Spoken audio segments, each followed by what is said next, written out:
sultry summer day in New York. Perfect day for a little extra baseball. At Citi Field in New York, the New York Mets play the St. Louis Cardinals in a doubleheader. The Mets and Cardinals tightly bunched in the National League wild card standings. Mets sitting in the second spot, but the Cardinals looming just a half game behind. And after a rainout last night, these two teams will play a single admission doubleheader.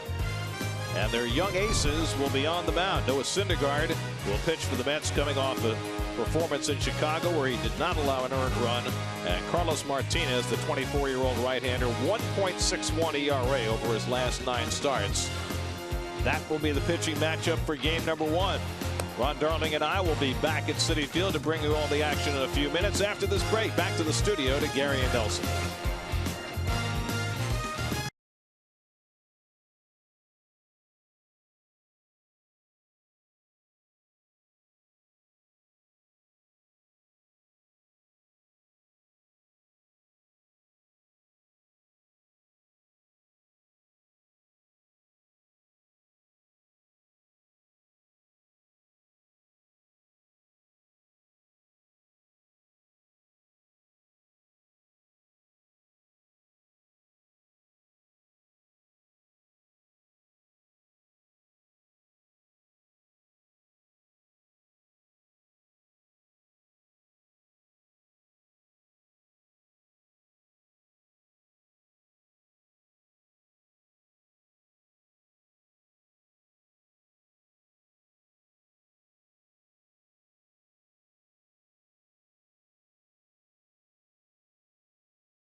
brought to you by Geico. Over 75 years of savings and service. By Cadillac. Visit TriStateCadillac.com for exceptional offers. By Bob's Discount Furniture. Shop in-store or online at MyBob's.com. By the State Farm agent of the game, David Gonzalez of Brooklyn. Contact David at MyAgentIsDavid.com. And by StubHub. Looking for great seats? Head to StubHub, the official ticket marketplace of the New York Mets. Mets and Cardinals getting ready to start a doubleheader. Temperature in the 90s as we begin play today. It's one of those days where if you're a manager, I would imagine you want to try to use everybody you can over the course of 2 games. Yeah, the heat and humidity is really something here today. Well, to that end, as you look at the Hyundai Cardinals starting lineup, Matt Holliday, who would have been on the lineup for the Cardinals last night, is not playing the first game. He'll play the second game instead. So Tommy Pham will be shoehorned in to play center field. Stephen Piscotty, who is one of the breakout stars in the National League, hits third in that Cardinal batting order. And that's the task this afternoon for Noah Syndergaard. Well, fantastic numbers, of course, for Syndergaard. Nice shot behind him as he gets ready to unleash that 100-mile-an-hour fastball. His 2.43 ERA is fourth, 6.8 ratio strikes to walks is second behind the great Kershaw, and he's gone 7 innings or more this year 8 times. There's the Land Rover numbers, just outstanding. 9-4 in 18 starts. The walks to strikeout ratio is something I don't understand. It's that good. And the whip 1.1, anything around there is as good as it gets. Defensively behind Syndergaard in this twilight, Gary has told me, doubleheader. Cespedes in left field, Conforto in center, and Granderson in right. First time for me to see Conforto play center. Reyes, Cabrera, Johnson gets the start at second base. Loney at first base. Neil Walker, fatigue related, is going to have a couple of days off. And Rene Rivera, who always catches Noah Syndergaard. Well, Johnson started the last game in the series in Chicago at second base, and now starting the last 2. So that's 3 of the last 5 games Walker has not started. And the Mets are hoping that he can get himself righted with a little rest. Might be in the lineup for the second game today. Johnson had 4 hits in that game in Chicago. You know, the interesting thing about pitching in this kind of game with the heat and humidity is all the work that you've done prior to this helps you have an advantage in these games, because if you're not ready to go, this can be a tough start. Now, what about the emotional aspect of it? You were supposed to start last night if you're Syndergaard in front of a large crowd. Now when you play at 4 o'clock, it's a rescheduled game. The crowd's going to be small. It's actually maybe a larger crowd than we were expecting for a 4 o'clock start. A lot of Cardinal fans here. But what's that like emotionally? Well, you know, I think Noah's gotten used to filling the house every time he pitches, so it is definitely a different thing. But I will say, if you ask me what game I want to start in a twilight doubleheader, it's the first one, because I know exactly when it's going to start. Bartolo Colon has no idea. Depends on this game. By the way, I'm Gary. He's Ronnie, just in case you were wondering. I mean, you could be tuning in for the first time. It's like Joe DiMaggio said. That's right. Greg Garcia leads off for the Cardinals. First pitch from Syndergaard is outside, and we're underway. Joe said, I have to play my best every day because somebody might be watching me for the first time. Then why isn't Keith here? Well, that's a whole other story. And Garcia takes a fastball for a strike. Greg Garcia has given the Cardinals a nice boost on the infield with injuries to Matt Carpenter and Johnny Peralta. He's playing second base today.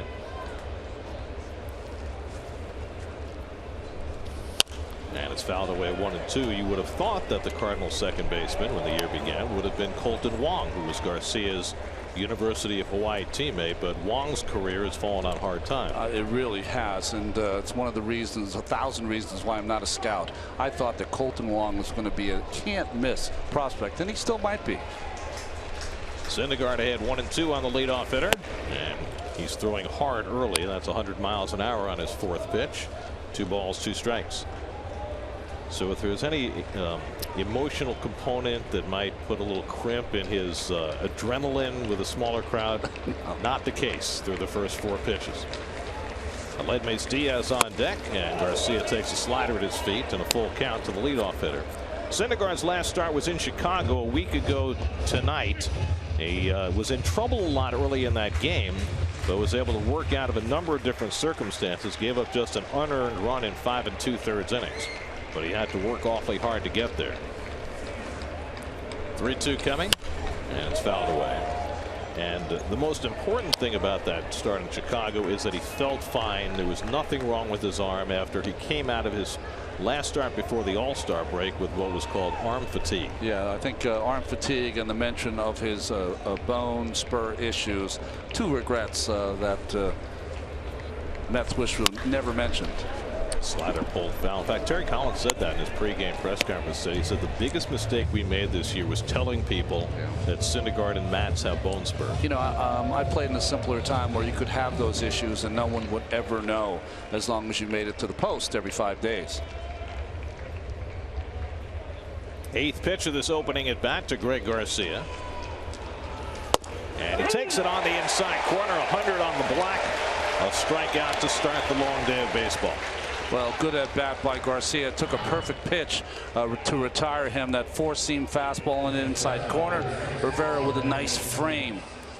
But you should get used to the Cardinals, and these are the kind of bats that they take. That ball could have been in. Good at bat by Garcia. Cardinals have been an offensive juggernaut this year. Second in the league in runs scored, best at sea level, and they lead the league in home runs. Aledmys Diaz, the rookie shortstop, fouls back the first pitch. Umpiring crew, Stu Sherwater, a rookie umpire, has the plate for the first game. This is Mike Winters' crew, but Winters will have the plate in the second game, so he gets the first game off. Mark Wegner, the acting crew chief. And Diaz gets tied up, and he held the swing in time, 1-1. Diaz, 25 years old, made the All-Star team as a rookie. That's something that does not happen very often. Was not even supposed to be the starting shortstop for the Cardinals, but when Johnny Peralta went down in the spring, Diaz took over, and he has been terrific. Well, everyone that saw him in spring training said, boy, this guy can hit. He had some problems on defense in spring training. It's carried on into the season. He's more of a bat than a glove, but boy, can he hit. Syndergaard ahead with 1-2, and it's lined toward the middle. A base hit for Diaz, and the Cardinals have the first base runner of the day.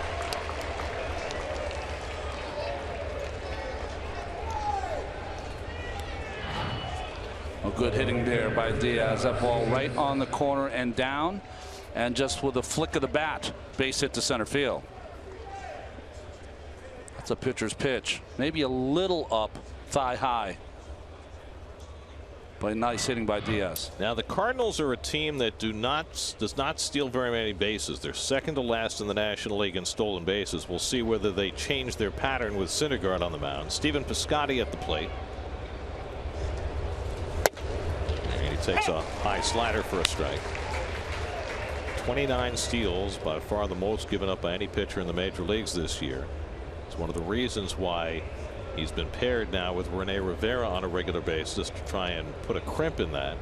Rivera with the better arm of the Mets catchers. Piscotty, a budding star. We've seen a lot of him in spring training the last few years. Mets and Cardinals trained just a 40-minute drive apart in St. Lucie and Jupiter, and Piscotty is a player on the rise. Well, a great two-way start. Stanford pitched and played in the outfield, and they always thought his power would come, and boy, have they been right. Diaz 4 stolen bases in 7 tries, not a very big lead, and Piscotty late on the fastball at 99, 1-2. Not many times at 410, 415, you're seeing 99 and 100. No, usually you're getting 65 from the coaches at that hour. Batting practice time. Matt Adams, the on-deck hitter. 1-2 to Piscotty, hitting a .295 for the year. Stephen Piscotty came out of Stanford. He went back and got his degree in atmosphere and energy engineering. Well, I had trouble even saying that. He'll be helping our politicians with the global warming in the future, maybe, if you believe such. I hope so. Here's the 1-2. Diaz runs at a check swing foul. So Diaz was on the move on 1-2. These are such ticklish times for issues like that, so I'll leave it out there and retreat. Well, perhaps we can get Stephen on to discuss the subject more fully. I had never met anybody who majored in atmosphere and energy engineering before. He's either going to be studying the black hole or a meteorologist somewhere. One or the other. 1-2 coming. And he fouls back the fastball, and Syndergaard has come out throwing bullets early in this game. Old Hard Facts brought to you by Clean Crisp Coors Light. Syndergaard comes into the day 4th in the National League and 4th in the major leagues in earned run average. Clayton Kershaw, of course, on the shelf, and he's going to fall out of those leaders at some point. He won't have enough innings to qualify. And there's a lot of question whether Kershaw will be back at all this year. It was interesting. His manager, Dave Roberts, said that maybe operating on that herniated disc is something that they have to explore. Once he said that, boy, the shoulders of LA sagged. Well, they've had enough starting pitching problems even without that kind of a declaration. And yet the Dodgers are still sitting in that top wild card spot, and they've closed ground on the Giants because the Giants have gone in the tank, losing 8 of 9. And so the Dodgers are just 2.5 out in the West. 1-2 coming, and Piscotty fouls off the slider. There are the standings in the West. 10 days ago, the Giants had a 6-game lead. It's down to 2.5. Well, they're what, 1-8, 1-7 since the break. 1-8. Yeah. Well, this is something that happened to Syndergaard in that last start in Chicago. A lot of foul balls. And the Cardinals have kept at bats alive early against him and run up a lot of pitches through the first 3 hitters. And Piscotty strikes out on the curveball for the second out. Well, in this game against the Cardinals, he might have to throw that curveball more. Why? Well, they're sitting on dead red, which means they're sitting on something hard. The hard pitches are the fastball and the slider. Maybe that curveball and changeup serve a better purpose today for Syndergaard to get the strikeouts. Syndergaard has only thrown his curveball 9% of the time this year. He's already thrown a couple in the first inning today. Now Matt Adams, who moved up to the cleanup spot when Matt Holliday was taken out of the lineup. And Adams went around in the half swing. 0-1. Adams hitting .260 for the year, 12 home runs, hit a walk-off 16th inning home run on Friday night against the Dodgers, and then hit another home run on Saturday. So he's swinging the bat well right now.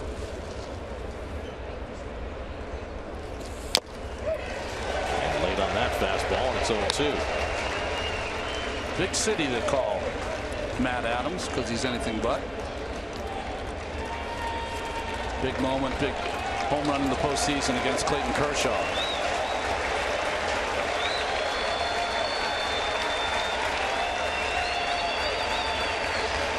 Syndergaard has already struck out 2 in the opening inning.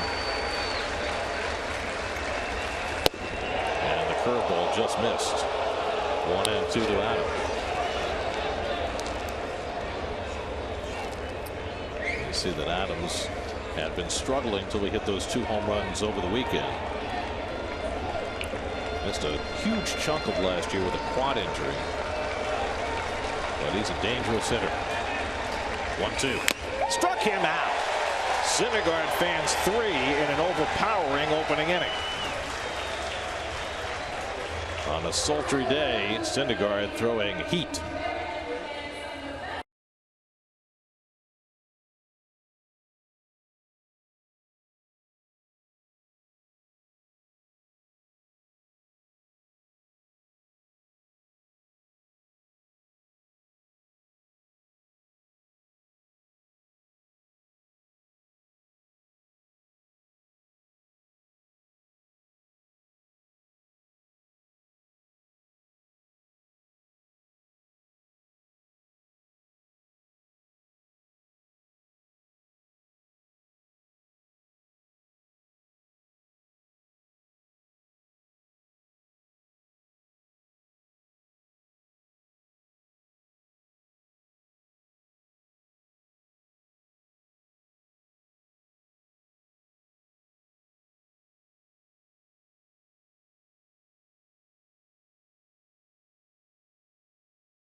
Kelly Johnson gets his second straight start at second base. Michael Conforto his second straight start in center field.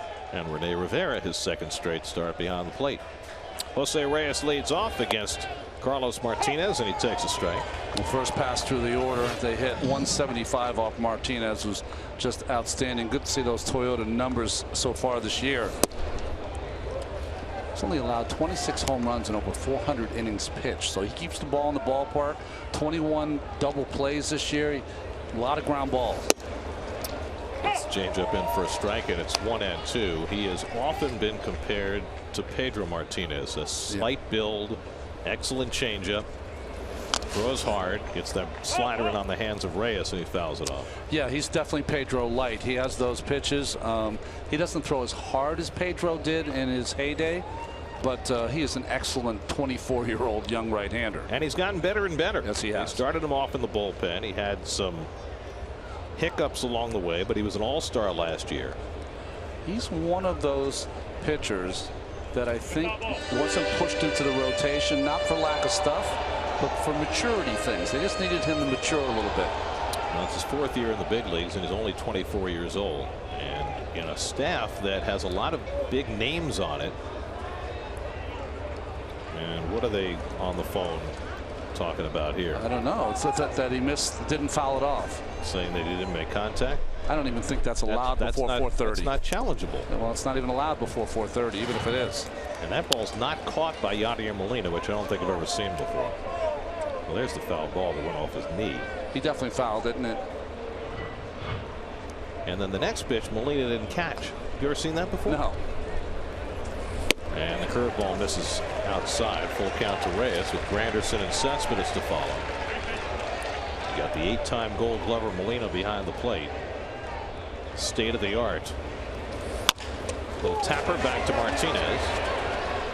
And he handles Reyes one away. Defensively behind Carlos Martinez this afternoon. Coors Light defense. Hazel, Baker, Pham, and Piscotty. Jerko, Diaz, Garcia, and Matt Adams at first base. And of course the perennial all-star, Gold Glove, Platinum Glove, whatever you want to give him, Yadier Molina behind the plate. It's kind of an offbeat look on that Cardinal infield with no Johnny Peralta, and especially with no Matt Carpenter. Carpenter's out with an oblique and Peralta a thumb injury. Curtis Granderson takes a fastball for a strike. Curtis had a good series in Miami, 4 for 13. Sorry, Gary, have you noticed how quickly Martinez works compared to Syndergaard? I think that will be appreciated by everybody on the long, hot day. Granderson at 238 for the year, and he pulls one into the shift. Garcia throws him out, 2 away. We talked about Martinez and his improvements. Look at that. It has certainly been a positive progression over his 4 years in the major league. And don't forget, he got a lot of big outs for this team in the postseason when he was a 20-year-old pitcher. Here's Yoenis Cespedes. Cespedes had a fine series in Miami, went 4 for 10, drove in 4 runs in that 3-game series. Mets took 2 out of 3 from Miami, and they have nosed ahead of the Marlins in the wild card standings by percentage points with the Marlins loss last night. That's a half game in front of the Cardinals in what is looming up as a very crowded race. Off the corner 1-0. Meanwhile, the Mets are only 5 back of the Nationals, and the Nationals start a series in Cleveland against Danny Salazar tonight. So the Mets might have a chance to make some hay. Cespedes lays off the breaking ball, and it's 2-0. Cleveland surprisingly has not played as well after the break either. Lost their last 3, but their pitching, especially with Salazar on the mound, can really shut you down. And Martinez being very careful to Cespedes, who homered against him the last time the Mets faced Martinez. Carlos Martinez started in that 18-inning game against the Mets last year in St. Louis. Keith remembers that. That's ball 4, so not an intentional walk, but a very cautious approach by Martinez to Cespedes, and the Mets have a 2-out base run. You always have to watch out when you tell your young pitchers, we're not going to let this person beat us, a particular hitter, because that's with people on base, not when there's no one on. James Loney hitting cleanup. Loney continues to produce. He's hit in 8 straight games, hitting at .287.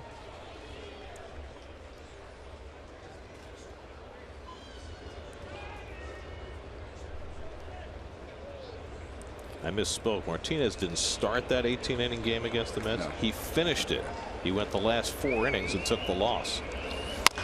That's a yanked foul. 0-1.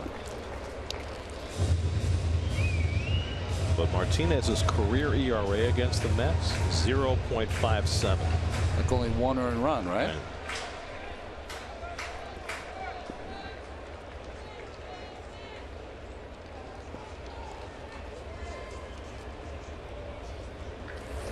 And Loney fouls it off 0-2. Our statistician Dave Freed has been kind enough to point out that Martinez pitched in an 18-inning game against the Mets last year, and that we will play at least 18 innings. Oh, he's such a positive person.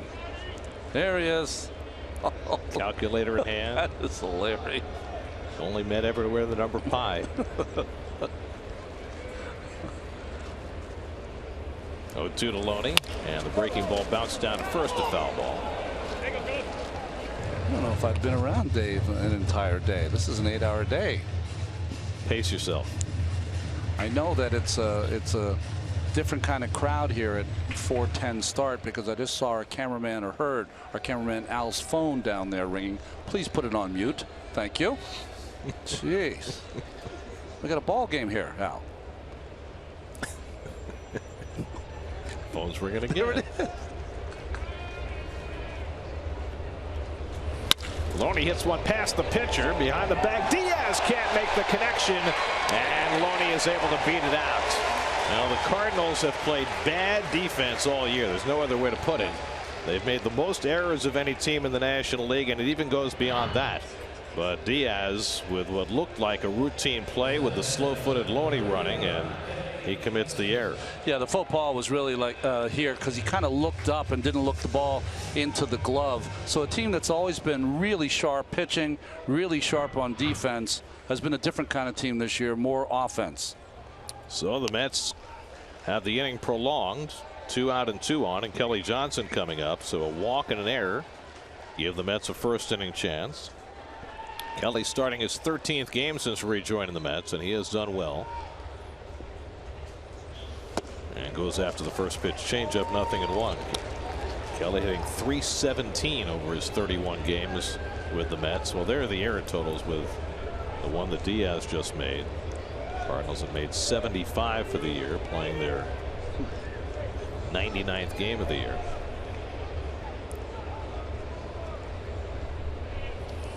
Johnson hits one down the left field line. Foul. Got jammed, almost muscled it. Fair, but it just ducked away, and it's 0-2. You know, Gary, the errors like that are so interrelated with the pitching, right? Because in a pitch count type of time that we live now, Martinez is going to have to throw whatever amount extra pitches here against Johnson. Cespedes at second, Loney at first with 2 out. And Johnson hits another one to shallow left. In comes Hazelbaker diving to make the catch. Hazelbaker was playing shallow, but really had to dig to make that play and keep the Mets off the board in the opening inning. Jeremy Hazelbaker with the diving grab and saves Carlos Martinez after the error. No score after 1.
Syndergaard on a hot afternoon, first game of a doubleheader.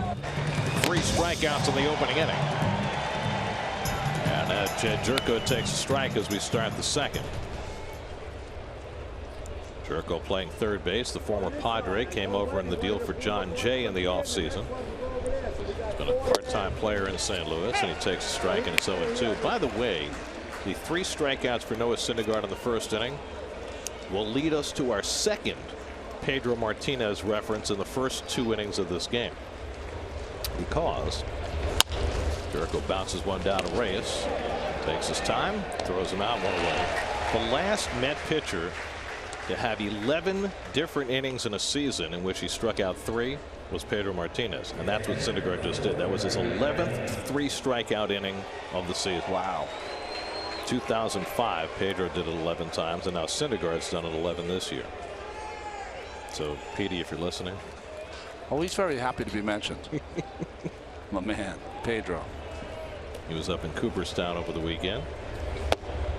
Taken outside by Molina, 1-0. Strikeout walk ratio has become a those numbers are so different than they ever were before. Strikeouts up, walks down. I mean, in my day, if you were 3-1, that was extraordinary. Extraordinary. And 2-1 was good. Good. Now, solid. 2-1's not good at all. Oh, no, you're awful. Yadier Molina at the plate. Jeremy Hazelbaker on deck. Molina now 34 years old. 7-time All-Star, not in the All-Star game this year, and the curveball misses from Syndergaard, 2-1. Yadi had a couple of surgeries on his left hand last year, and it seems to have robbed him of most of his power. Still can put up a pretty good average, getting 261 for the year, and he shoots that one up the middle for a base hit. So there's the second hit against Syndergaard.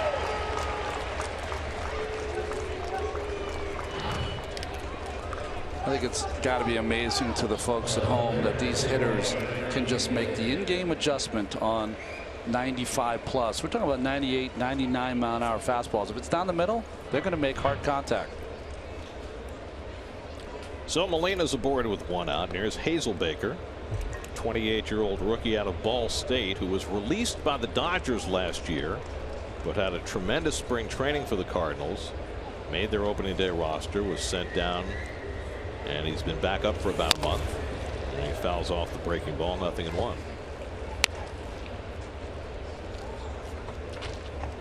Ball State, that's David Letterman's alma mater. And isn't Ball State the Cardinals? So might be. So he's just a natural. Might have been inevitable that he would eventually wind up here. Originally drafted by the Red Sox. And the curveball bounces in, a ball and a strike.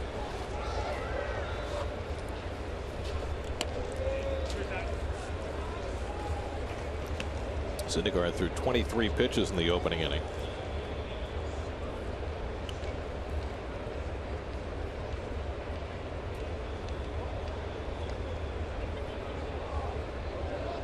Molina at first with 1 out. A very short lead. And Hazelbaker yanks one foul, and it's 1-2.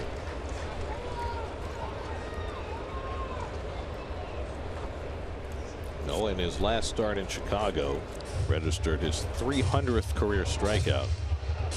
At the time of his 300th strikeout, he had issued 50 walks.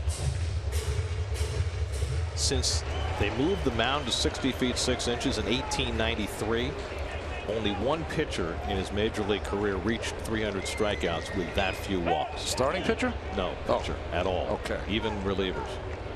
Koji Uehara had only 37 walks when he reached his 300th strikeout. That's the amazing piece of Syndergaard's game that we were talking about with that strikeout walk ratio. Even in a different era where those numbers have gone up, his is off the charts for a guy in his first full season in the major. The reason I said that starting pitcher is that I was going to be shocked if it was a starting pitcher, because most young guys, when they start their career, you know, their walks are an issue, always an issue, and they have not been with Syndergaard. And, you know, if the only guy who had fewer walks at his 300 strikeout was Uehara, he was a veteran pitcher already, having pitched in Japan before he got here. Hazelbaker nubs one. Tough play for Reyes. He'll have to barehand it. And his throw is too late. And Hazelbaker's able to beat it out. A little sidewinder right off the end of the bat. And Hazelbaker has himself an infield hit. And we'll see if the Mets challenge the call at first. It was pretty close. Terry Collins goes down the dugout steps and means he's not going to challenge. That ball was kind of waffling in the grass, and it made it very difficult for Reyes to field it cleanly. Look at it. It's ripped. He hit it off the end of the bat, and it ripped the leather off the ball with the seams. So he threw over a flutterer. So the expression tears the cover off the ball usually refers to something that's well struck. No, I'm thinking of Redford in The Natural or something, right? Right. You usually tear the cover off the ball on a 60-foot spinning ground ball. So here's Tommy Pham, the number 8 hitter, with 2 on and 1 out.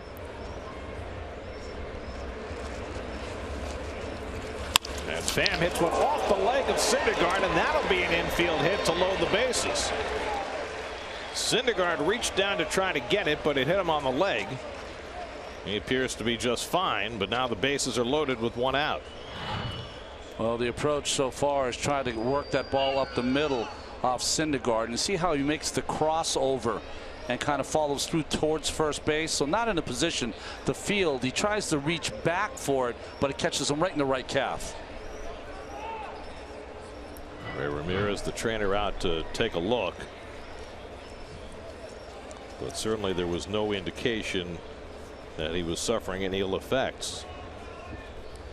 If you're an older pitcher, you've been around for 10 or 11 years, something like that happens, the trainer doesn't even look at you. But if you're like Syndergaard, you have to always go out there.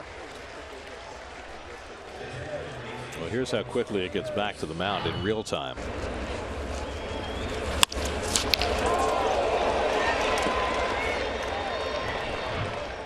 So 2 straight infield hits, and the bases are loaded for Martinez. Pretty good hitting pitcher. 10 hits this year, 4 runs batted in. Molina at third, Hazelbaker at second, Pham at first with 1 out.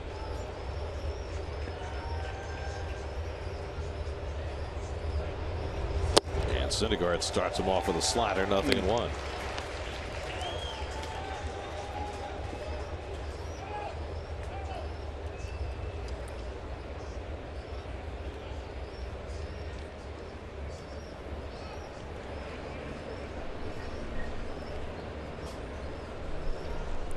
I mean, he's right on his toe on that front foot of the hitter Martinez.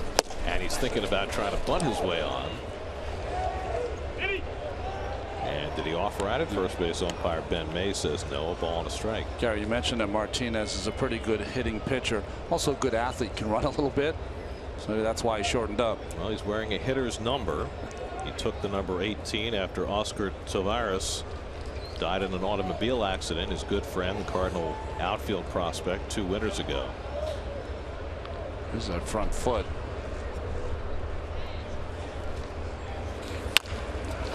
To the left of the mound, barehanded by Syndergaard, low throw, and Rivera can't handle it on the hop, and the Cardinals get a run. A great pickup by Syndergaard, but not a good delivery home. And Molina able to score the first run of the game. The one thing that happens to pitchers in this situation is kind of panic sets in. And what happened to Syndergaard, he did make the great pickup, but you should have remembered with Molina, he had a little more time than to throw that on the run. Good try, though, that he had to go to his right and kind of just got his feet crossed up as he was about to throw, and that's why he spiked that ball. So a run is in. Now Greg Garcia with the bases loaded shoots one down the left field line, a foul ball.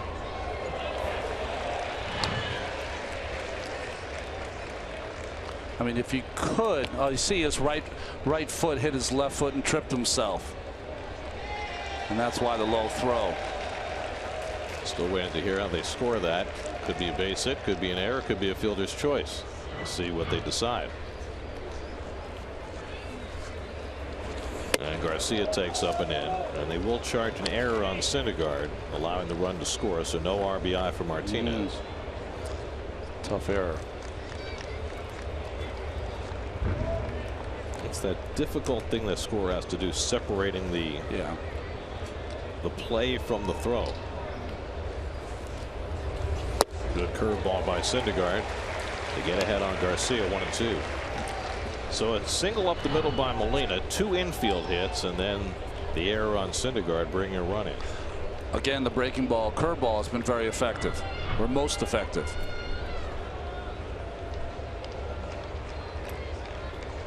Garcia took a call, third strike, a fastball on the inside corner his first time up. This time Rivera moves away. And Garcia pounds one into the ground. Still 1-2. Take some tough at-bats already by these Cardinals hitters. Well, we mentioned the Cardinals second in the National League in runs scored. They're also first in the league in home runs. Cardinals have hit 136 home runs, and just for reference, they had 137 all of last year. So they're a very different kind of team. 1-2 coming, and the curveball just missed outside.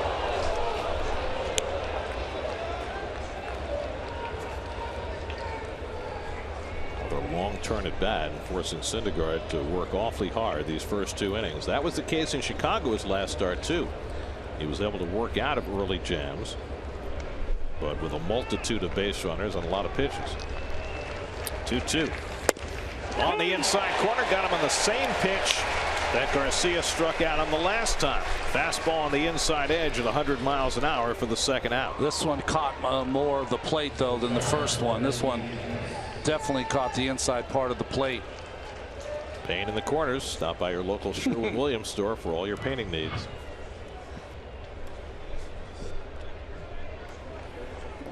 Now Aledmys Diaz with the bases loaded and 2 out. Diaz had a base hit up the middle his first time up. And he takes the fastball just inside, ball 1.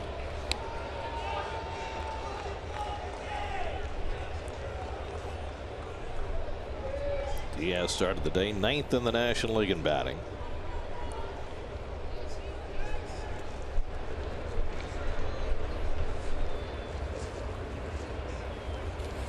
His success has come quite unexpectedly.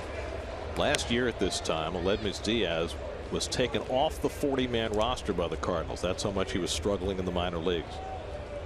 Well, anyone could have taken him, except he had a 4-year contract with the Cardinals. And he has changed everybody's perceptions of him in very short order. Bouncing ball, Cabrera will take it to the bag himself, and that retires the side. But the Cardinals get an unearned run on Syndergaard's throwing error and lead at 1-0 in the second.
Every out-of-market game live in HD on over 400 supported devices. MLB.TV Premium includes a free subscription to At-Bat Premium. Blackout and other restrictions apply. Visit MLB.TV for details.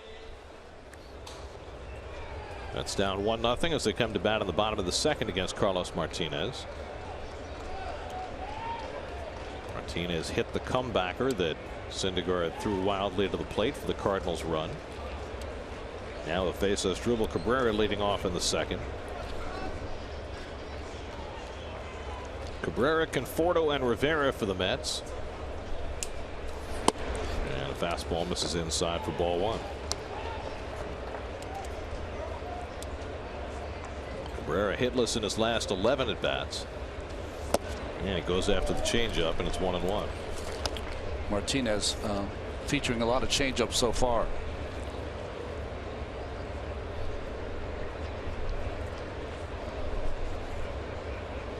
Well, if you're going to face Carlos Martinez, it makes sense to flood your batting order with left-hand hitters, and the Mets have 6 of them in the lineup today. The right-handers don't have much of a chance. Check this out. First the 1-2. And it's up the feet of Cabrera, 2-2. Right-hand hitters are hitting 180 against Carlos Martinez this year. He's given up one extra base hit to a right-hand hitter this season. The slugging percentage for the right-hand hitters is 185. Slugging percentage. Garcia throws out Cabrera, and that's the first out. It's an amazing number, right? And yet he pitched around Yoenis Cespedes. I think once he got to 2-0, it became a pitch around Cespedes. But again, I say what happens with a lot of younger pitchers when you tell them don't let that guy beat you. Just remember, when people aren't on base, you want to go after them. Here's Conforto, 5 for 11 since his recall. Went 2 for 2 on Sunday in Miami. His first ever start in center field. And I'm sure, Ronnie, you saw the catch that he made. First batter in the first inning. I know. What I saw, which was pretty funny, was the reaction from Steven Matz. It was almost like, oh, nice. Yeah, he wasn't really expecting that. But, you know, Michael got a good break on the ball. He took a gamble, leaving his feet. And, you know, you'd have to think that whatever trepidations he had going out there and playing center field, that washed him away in a hurry. Yeah, vanished. Best thing that could have happened to him out in center. And he takes one the other way, but right at the third baseman. And Jerko grabs it. Jerko playing 40 feet off the line, which was just the right place to be against Conforto, who has been using a lot of left field since coming back. Well, that's what he did in April when he hit for such a high number. He used the entire field, and the Cardinals just had him defensed properly. The ball was on Jerko in a hurry. So 2 out and nobody on. Now Rene Rivera. Rivera starting the second straight game. After catching Steven Matz Sunday in Miami, that went well. Matz threw 6 scoreless innings.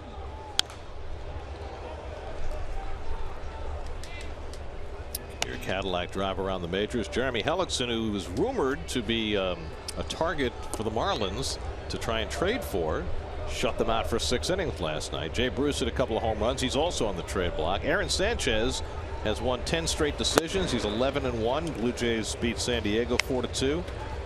But Sanchez may not be long for the Blue Jays rotation. I don't get that, but you know, each organization is trying to save these young pitchers, and it's not happening because they're being injured as much as they were before. But he has a Cy Young Award year working. Speaking of the Blue Jays, look like they're about to trade for Melvin Upton Jr. to pick him up from San Diego. And the breaking ball on the outside corner. Martinez has his first strikeout of the afternoon. Mets are out 1-2-3 in the second. 1-0 Cardinals after 2.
this Thursday. This limited time offer applies to all remaining regular season home games in 2016, including this weekend's Mike Piazza Hall of Fame celebration. To purchase tickets, visit Mets.com/no fees. And of course, Piazza's number is going to be retired on Saturday. And in preparation for that and to increase the visibility of the retired numbers, they have been moved from the space behind the left field fence to the top rim of the stadium in the left field corner. That looks great. It really does. The way the numbers were configured before, there were often people standing in front of them on the party deck. And Stephen Piscotty takes inside 1-0.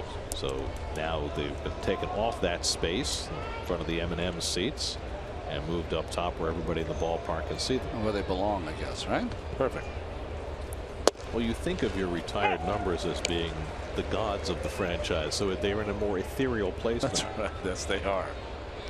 I got to listen today finally to Mike's Hall of Fame speech. Oh, it was great. Boy, it was fantastic.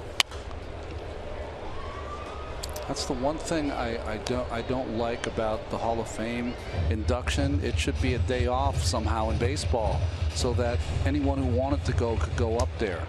I was just talking about that on the air. Oh, you did? Yeah. Piscotty struck out his first time up. Although I don't know if that little hamlet of a town could take any more people. Well, it would be nice if people who work in baseball were able to fully participate, in addition to all the fans. Yeah, I've only been once, and it was one of the nicest weekends I've ever spent. Curveball gets Piscotty. Rivera will have to make the toss to first. And that's strikeout number 5 for Noah Syndergaard. Second time he's gotten Piscotty. Today's Twisted But True Fact brought to you by Twisted Tea, the hard iced tea that tastes like real iced tea. And as you know, Mike Piazza was a 62nd round draft pick. But do you know that he was 40 rounds later than the next lowest pick in the Hall of Fame? How could you wait to the 22nd round for John Smoltz? They probably thought he was going to go to college. Michigan State, I'm sure. Matt Adams takes a strike.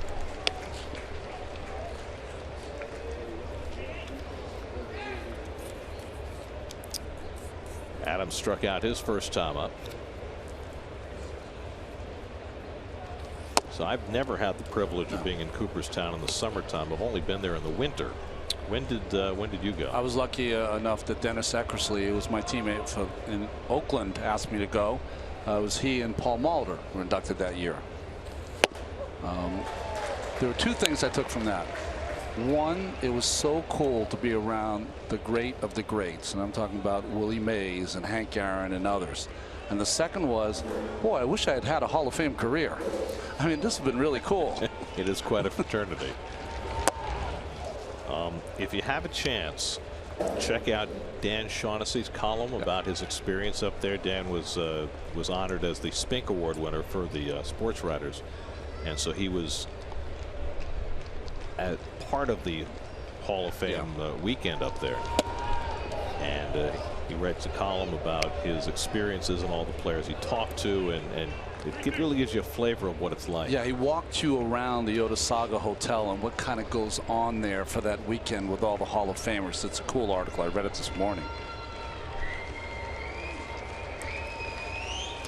And the 3-2 curveball misses, and Adams is on with a 1-out walk. First walk given up by Syndergaard. Interesting pitch choice there. 3-2 curveball.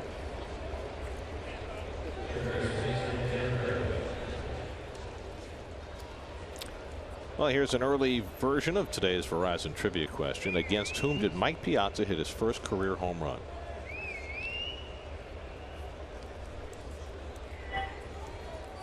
I have no idea. I have no idea either. He was as a Dodger. 1992, 93. Here's Jed Jerko, and he blasts one to deep left field, right down the line, and that ball hits the foul pole, a 2-run homer. An enormous shot off the bat of Jed Jerko, his 13th home run of the year, and the Cardinals now lead at 3-0. And the Cardinals lead the league in home runs. That's 137, which matches their total for all of last year. Well, every once in a while these talented hitters will sit on a first pitch fastball, even from a guy who throws close to 100 miles an hour, and they can jump all over it if they get it in their zone. Four-seamer was supposed to be inside, and Jerko was all over it. It's as quick a bat as you're going to see. If it was fair or foul, and he kept it fair for his 13th home run.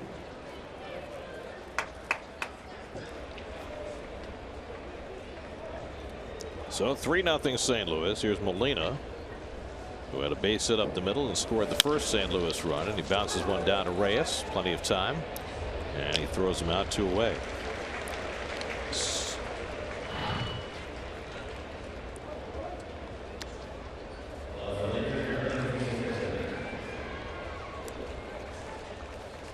Well, compact swing. He's got those short arms, so he gets that ball inside. You know, Jerko, when he first came up with the Padres, you thought he was going to be a huge star in this league, and he's kind of got a second life here with the Cardinals. And it seems as though that happens a lot. Players go to St. Louis and they get rejuvenated. What is that? I don't know. I think there's a certain culture, and I know people that don't subscribe to that. Think it's hogwash, but I think there's a certain culture around the St. Louis Cardinals and their organization and how they teach the game, that when you wear that uniform, certain things are expected of you.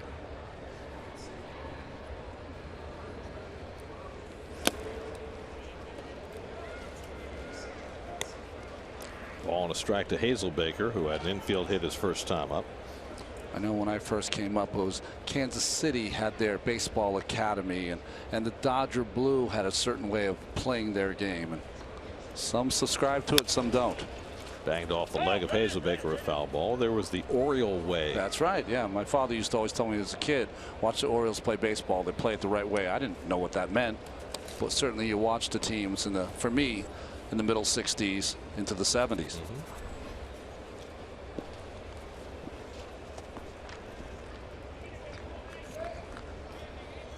Well, the Cardinals have won more World Series than any National League team, and more recently they've made the postseason 12 of the last 16 years.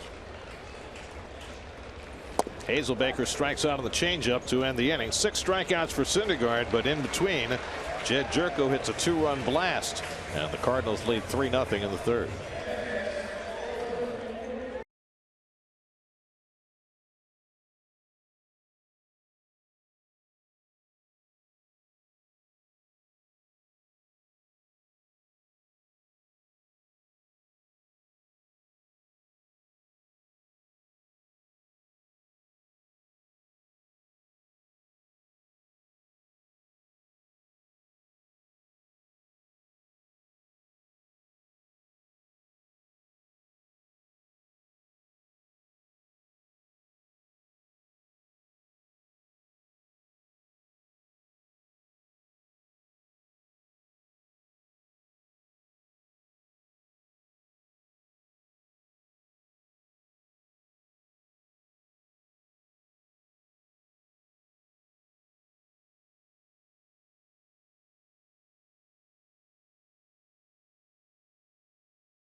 Riders, get you ready for tomorrow's Mets Cardinals finale with up to the minute news straight from the clubhouse on Daily News Live, presented by Citi, tomorrow at 5 only on SNY. Noah Syndergaard lifts the first pitch he sees in shallow left center, and Tommy Pham comes in to get it. 1 pitch and 1 out for Carlos Martinez in the third. Well, as Ronnie and I call game number 1 of this doubleheader, our pal Keith Hernandez is just pulling into the parking lot. Hi, Keith. Nice car.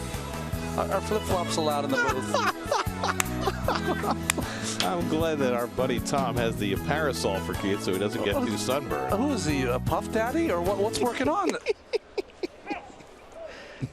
So just let me understand this. Okay, yeah. Keith was here last night. Yes. Game got rained out. Reyes pulls one into right field to base hit. The Mets' first hit of the afternoon. A 1-out single. And you're back here today, and you're doing both games of the doubleheader, but Keith wasn't up to playing both games? He played enough doubleheaders as a player. He's decided no more doubleheaders for him. So there's nice job, Tommy, with the parasol. Very nice. Nicely done. How about the underdog T-shirt? Here he comes to save the day. Oh, that's Mighty Mouse. That's right. Curtis Granderson takes a strike. There is no need to fear. He could be looking for Sweet Polly Purebred. It's very interesting. Very interesting statement for Keith. Granderson grounded out his first time up. And he bloops one into shallow left. Hazelbaker coming on. And there are 2 out.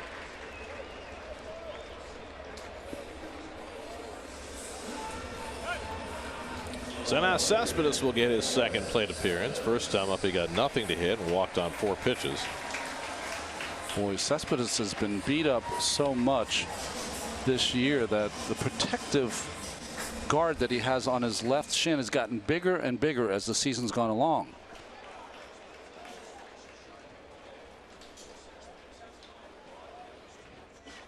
And it's personalized. Yeah, it's good looking too. You didn't expect that would go any other way, did you? No, of course. And we'll see if Martinez is more aggressive with him this time with a 3-0 lead.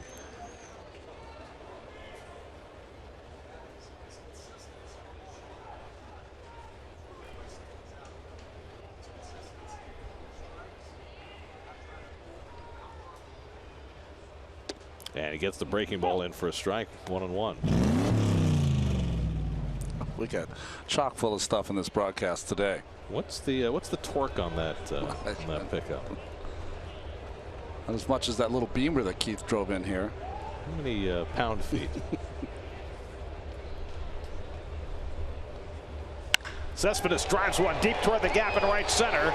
And that ball lands and hops against the wall. Reyes scooting around third. He's going to be held up there. Wow, that's shocking. With 2 out. With Reyes running, Tim Tuffle threw the red light out for Reyes. And he stops at third on the double by Cespedes. Well, first the hit. Cespedes inside out with that fastball and just has so much power. He one-hops the wall. Nice job here by Tommy Pham to get it in quickly. Now he missed. First we'll go to the running of Reyes. You know how much speed he has. He's going full bore now until he's stopped by Tuffle. When Pham got it in, he overthrew the first cutoff man and hit the second cutoff guy. I don't think that by throwing on the run like that, he would have been able to get Reyes. Well, the Mets down 3-0. Tuffle playing it cautiously. And now James Loney will try and cash it in with second and third and 2 out. With the left-hand hitter up, the third baseman playing 35 feet off the line, and Reyes made a dash down the line trying to induce a balk from Martinez. Loney reached on an error his first time up.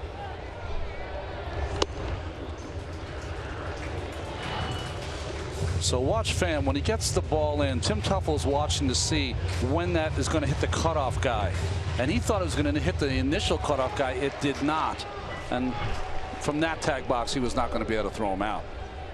No one rooting harder for James Loney right now than Tim Tuffle.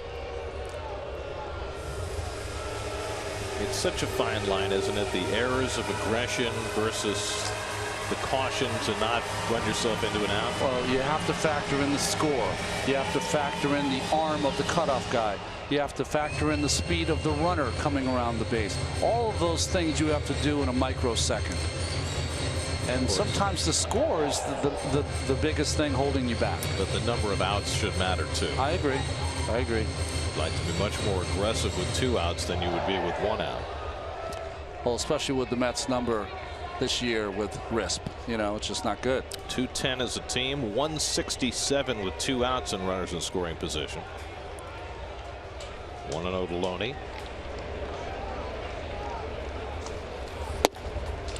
Martinez falls behind 2-0 with Kelly Johnson standing on deck. Loney's done well with runners in scoring position. Reyes at third, Cespedes at second with 2 out.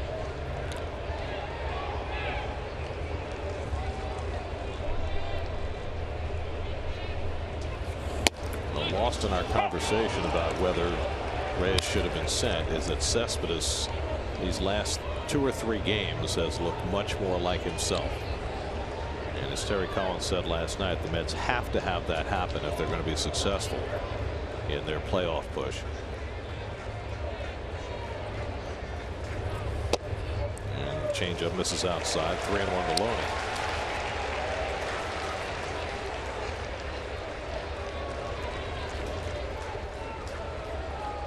You almost have to count right here that Martinez is going to throw a changeup. That's his best pitch against lefties.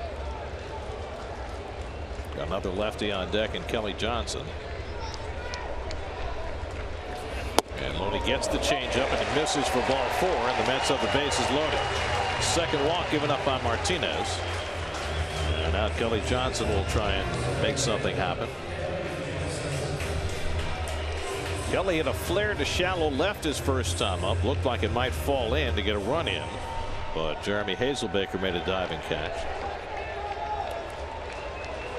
Reyes at third, Cespedes at second, Loney at first, and 2 down.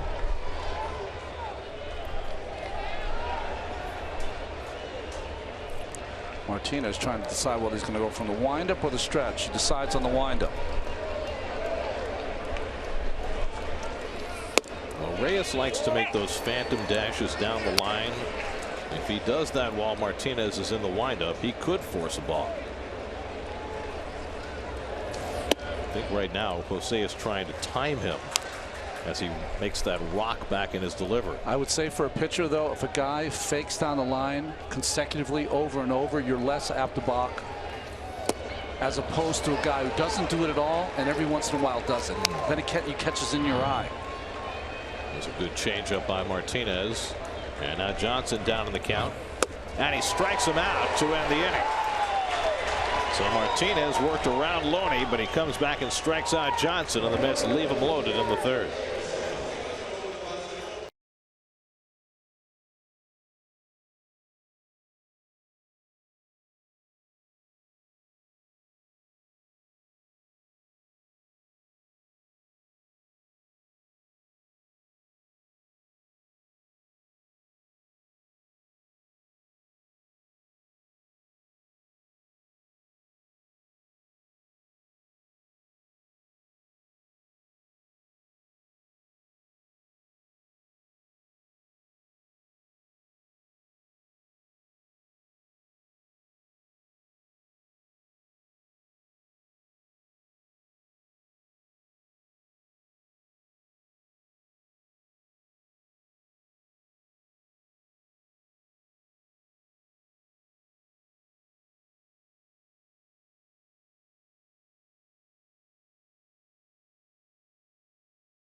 Sunday when the Mets play the Rockies as part of Piazza Weekend. The first 15,000 fans in attendance will receive a Mike Piazza bobblehead courtesy of Citi. After the game, all kids 12 and under can run the bases in the Mr. Met Dash presented by Northwell Health. For tickets, visit Mets.com/Piazza. Tommy Pham leads off the fourth inning and takes the curveball high from Syndergaard. Pham hit a comebacker that went off the calf of Syndergaard to load up the bases in the second inning. Went for an infield hit.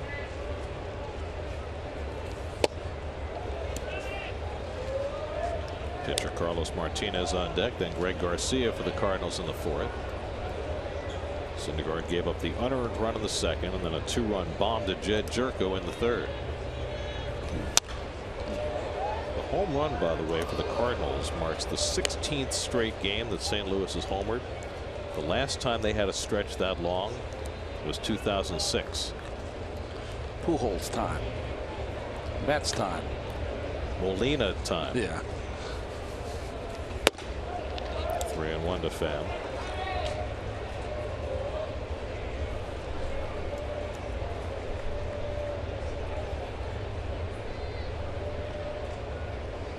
Syndergaard's walked one so far today. Finds the corner and it's 3-2 to Pham.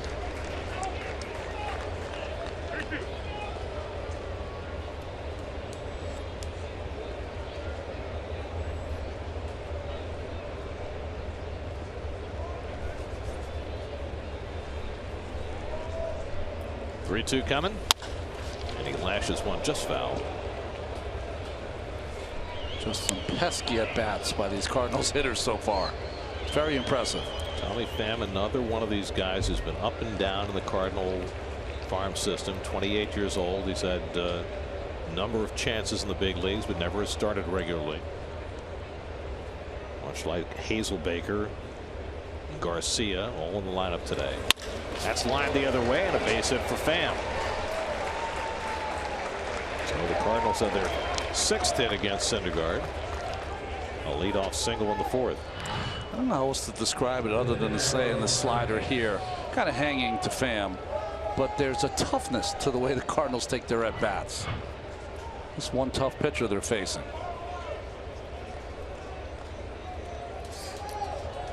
Well, here's Martinez, who came up with the bases loaded in the second, hit a little squib to the left of the mound.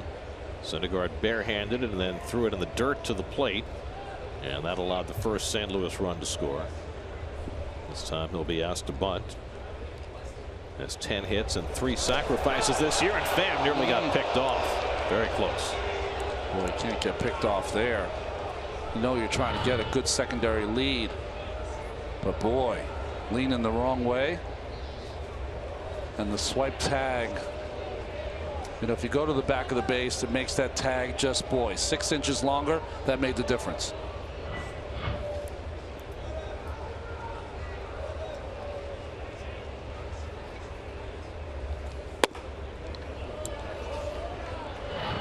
Well, after Carlos Martinez struck out Kelly Johnson to end that last half inning, he got a little zets to the side of the head from Yadier Molina. How about being mentored early in your career by that catcher? Makes it a little easier.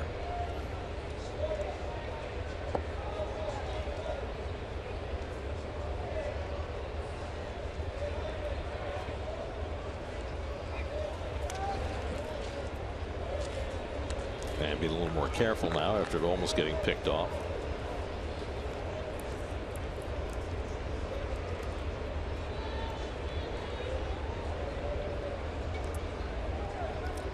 Been a struggle for Syndergaard, even though he struck out 6 over the first 3 innings. He's had to work awfully hard. Pham runs, and on the Butcher Boy play, Martinez grounds it to Reyes. That'll have the effect of a sacrifice. 5-3 put out for the first out as Pham moves up to second. Well, you have to know how good a hitter for a pitcher Martinez is to put that play on. You have to believe that your pitcher's going to make contact, and that's against Syndergaard. So what do we think of that little hairstyle? Hey, listen, whatever works for you. What's his? He's 9 wins.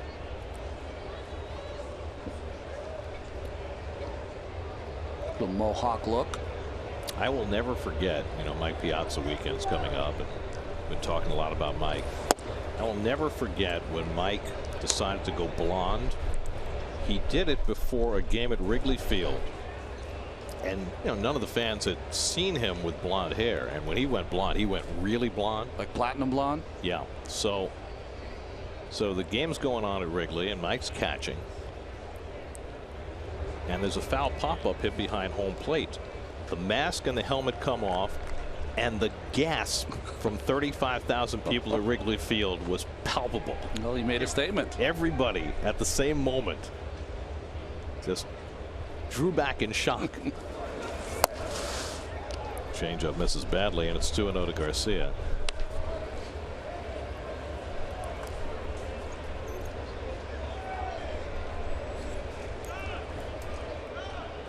Ledmy Diaz waiting on deck.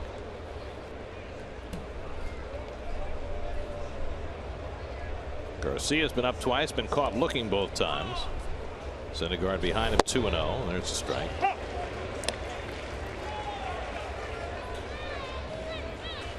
Well, what you don't want on a day that you're playing a doubleheader is for your game one starter to not go deep into the game. But this is not shaping up as a day that Noah's going to pitch a lot of innings. Not with this pitch count in the 4th inning. Runner goes, and it's fouled off. Pham was trying to steal third. I mean, they just are more ready to play this 4-10 game than the Mets are so far. Aggressive. I don't know if Garcia doesn't make contact, if Rivera might throw him out. I think he had a chance for him, because I don't think Pham got a particularly good jump. Now it's 2-2 to Garcia. And he comes right back inside where he struck him out the first 2 times, but he misses with it. 3-2. 4th inning brought to you by the 2017 Audi A4 and your tri-state Audi dealers. See, the shadows so far are going to play a part in this game as it moves along. Time asked for.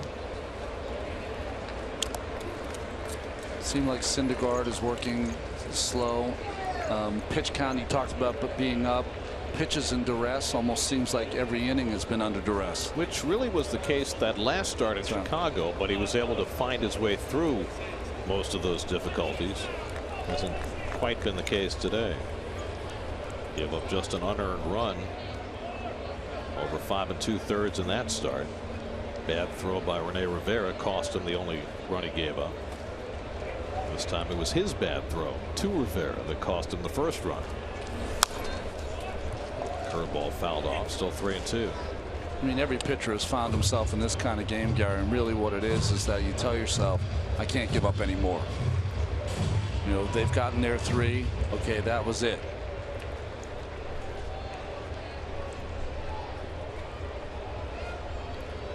Little dapples of shade and shadow. Inside and low ball forward. Garcia's on with the walk.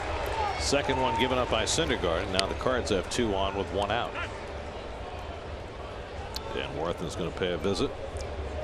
Syndergaard at 82 pitches now. The corollary to the fact that you need your starter to go deep in the game today is that with last night's game pushed back to a doubleheader today, it creates the need for another starting pitcher on Saturday, because you don't figure either Syndergaard or Colon, who will pitch the second game today, will come back on short rest. The one thing about the rules of the game now in a doubleheader, though, you have an extra player that you can name for the second game, player or pitcher. Right. If you have a doubleheader that is scheduled more than 48 hours in advance, as you look at the starters for game 2 tonight and the final game of the series tomorrow, if you have a game that's a doubleheader scheduled more than 48 hours in advance, you can bring up a 26th player who's eligible for both games. But on a short notice doubleheader like this, that 26th player is only eligible for the second game. And the Mets are going to add left-hand pitcher Josh Smoker for the second game, assuming he arrives from the West Coast in time. We think he will. One of the problems with having your AAA team on the other side of the country. Here's Ledmy Diaz, who's 1 for 2, and he takes the fastball in the corner. The Cardinals have made a lot of moves in their bullpen yesterday and today. They put their former closer Trevor Rosenthal on the disabled list today, so they have 2 new relievers for this game, and they'll have a 3rd for the second game. The runners go. Double steal attempt. The throw by Rivera, not in time. Pham and Garcia pull off the double steal. That might be checked by the Mets. That was awfully close to third base. And Terry Collins wants them to check. Well, an instant call by the Mets replay coordinator Jim Kelly, talking to bench coach Dick Scott, who relays the information to Terry Collins. And they believe that Reyes made the tag on Pham's back before his hand got there. Did he? Does he get his left shoulder? I think they're going to get the call to go the other way. Certainly appears as though this call should be overturned. Player under review brought to you by Mazda. Driving matters. Not as clear there, but the play from behind the bag certainly appeared to show that the tag was made before the hand got there. Well, it's interesting now, the 3 times that they've run, the Cardinals have been swinging, and Diaz did not make any contact there, and I think that's pretty sound that they should reverse this call. Mike McClinsky is the third base umpire who made the call. Mark Wegner is the acting crew chief. They're on the headsets talking to Jerry Davis's crew and Brian Gorman's crew, who are in the bunker in Chelsea, working the replay booth this week. Well, the angles we've seen certainly show that it should be overturned. We'll see whether the replay umpires agree. And they do. So the Mets get the call. It goes to the caught stealing 2-5 for the second out of the inning. Garcia takes second base on the play. And it's a 2-strike count on Aledmys Diaz.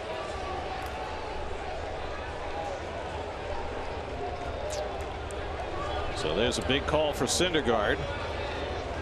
Only the 4th caught stealing for Noah on the mound this year out of 33 tries.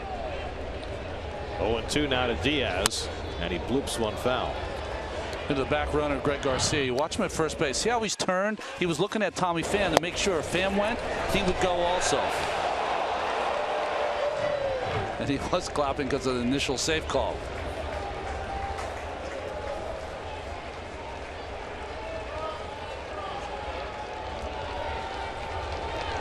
And Diaz takes strike 3, called, inning over. Nice recovery by Syndergaard, helped out by the review. 7 strikeouts for Noah. Mets still down 3-0 in the 4th.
New York Mets baseball on SNY is brought to you by M&M's Chocolate Candies, the official chocolate of the New York Mets. Join them as they celebrate 75 years at MMS.com and celebrate with M.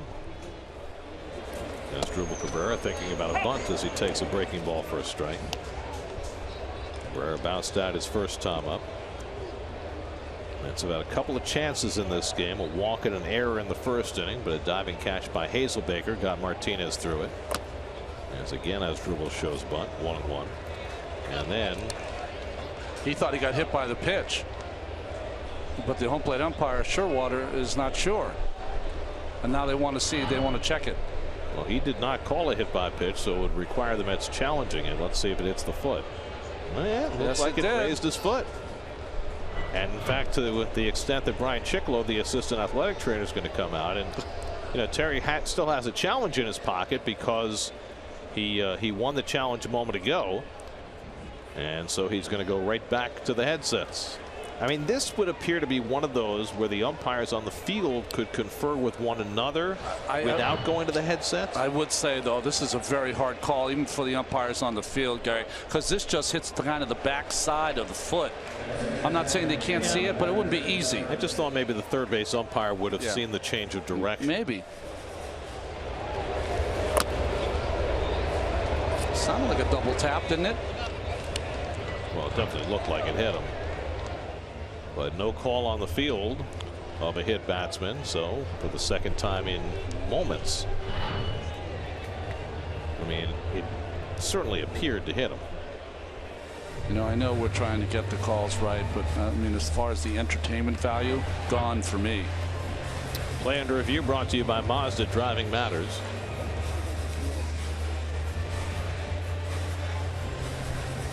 Boy, this is like for the umpires in a game, this is like having someone follow you around all day and pick out your flaws. By the way, this is an extremely young crew for this game. Stu Sherwater, the home plate umpire, who did not detect that hit by pitch, as a rookie.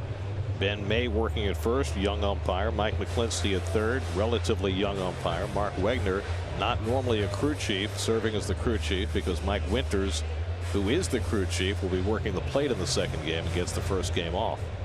And they will award Cabrera first base. So he was already standing there, so he didn't have to head to first. He's already at first. Very few players will ever try to pretend that they got hit by a ball, for the most part. I know one. Well, I mean, the one out of how many years? So the Mets win their second replay review in the course of 3 hitters. Scintillating.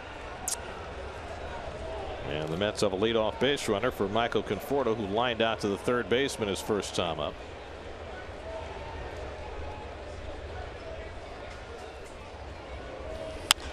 And he floats one out to left, and Hazelbaker over. 1 out. Gary, you pointed something out before the game started. The Mets are playing some of the greatest highlights that they've had over the years, and one of them was the Endy Chavez catch. And you were talking about the Cardinals, all the World Series they've won. Must have been interesting for guys like Molina and Wainwright on the bench to see that catch, because they ended up winning that series. That game. That game. Yeah, with Wainwright pitching to Molina. Adam Wainwright will pitch tomorrow night for the Cardinals. Got off to a very rocky start this year, but has really kicked it in gear lately. Here's Rivera, who took a call third strike his first time up.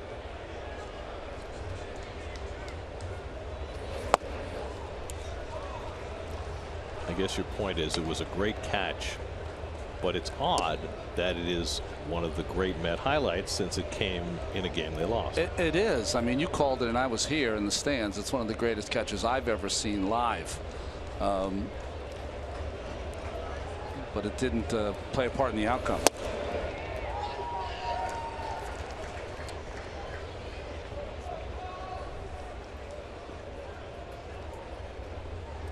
Syndergaard is out on deck. Noah's thrown 86 pitches through 4 innings. But the Mets need a little more length from him, so he will bat.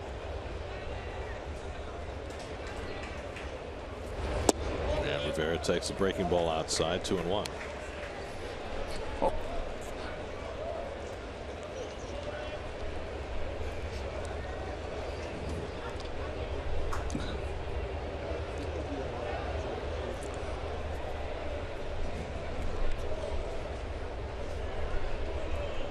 2-1. And bailing out on the up and in breaking ball. Martinez went down on that pitch. It was okay.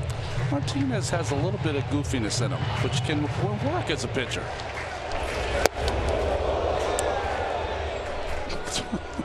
He was begging from his knees for a strike call.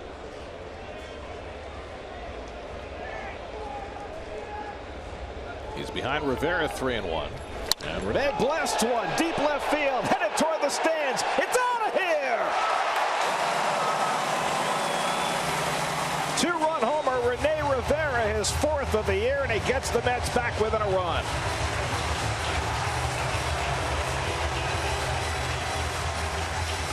Well, that's one way to wipe a smile off a face. Boy, Rivera's got some big hits in the starts he's made. Well, he's got 4 home runs and 16 RBIs and only 89 at bats.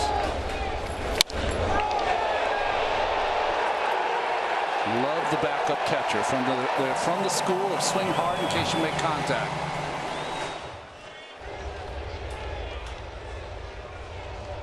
So now a 3-2 Cardinal lead. And Syndergaard swings and misses. Fastball right there, and he was all over it. Didn't really have any follow through on that swing. Just kind of. I always think of what Chase Utley did out of here. Mets home run means $2,000 for no kid hungry enough to provide 20,000 healthy meals, courtesy of City. Rivera had the game-winning hit in Chicago last time Syndergaard pitched. And now he gets it back within a run with a home run. You know, you mentioned how clutch Rene has been. He's got the 2nd highest RBI ratio, RBIs per turn at bat, on this ball club behind Cespedes. He's not known for his bat, but he has produced better than expected. He had one solid year in San Diego with the bat. That's fell victim to that. Yeah. 3-2 to Syndergaard, and Noah takes ball 4. So Martinez getting a little discombobulated after hitting Cabrera with a pitch to start the inning. Gives up a 2-run homer to the number 8 hitter, and now walks the pitcher, his 3rd walk of the day.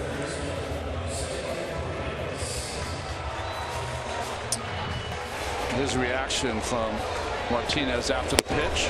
He thought he should have got it, and the ball's off the plate.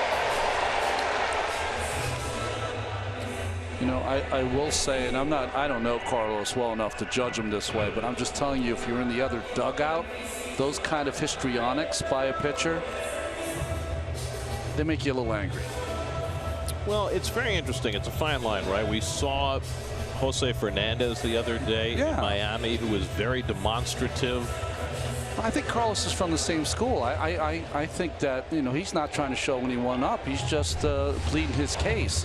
But I'm just saying, as far as baseball players are concerned, that gets old. The other bench, it gets old for them.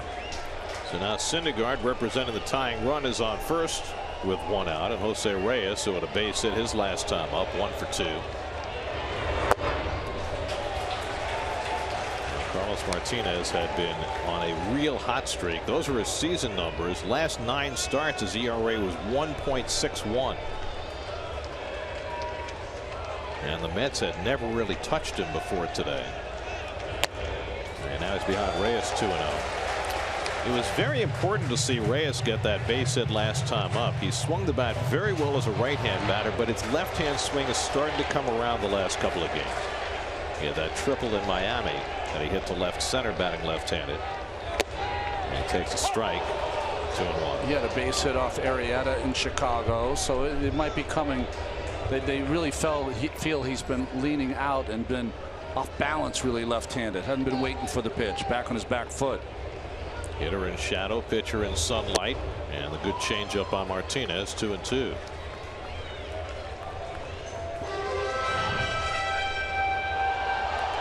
I mean, it's been his best pitch this afternoon. Has been that changeup. Syndergaard at first and 1 out. And Reyes pops one up. Diaz retreating. 2 out.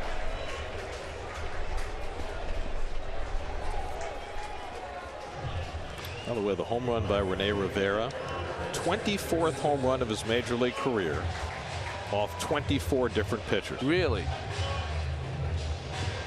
Well, he's had sporadic playing time over his career. All right, Dave, you can stay for the second game. Very good one.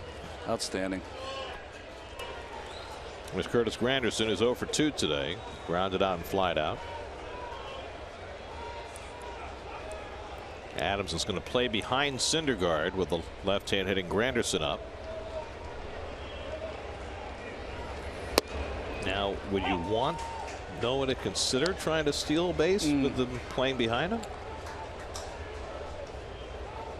You know what? I'm all for when you're a starting pitcher, you're one of the 9 athletes on the field, and they're going to give you something, you should take it.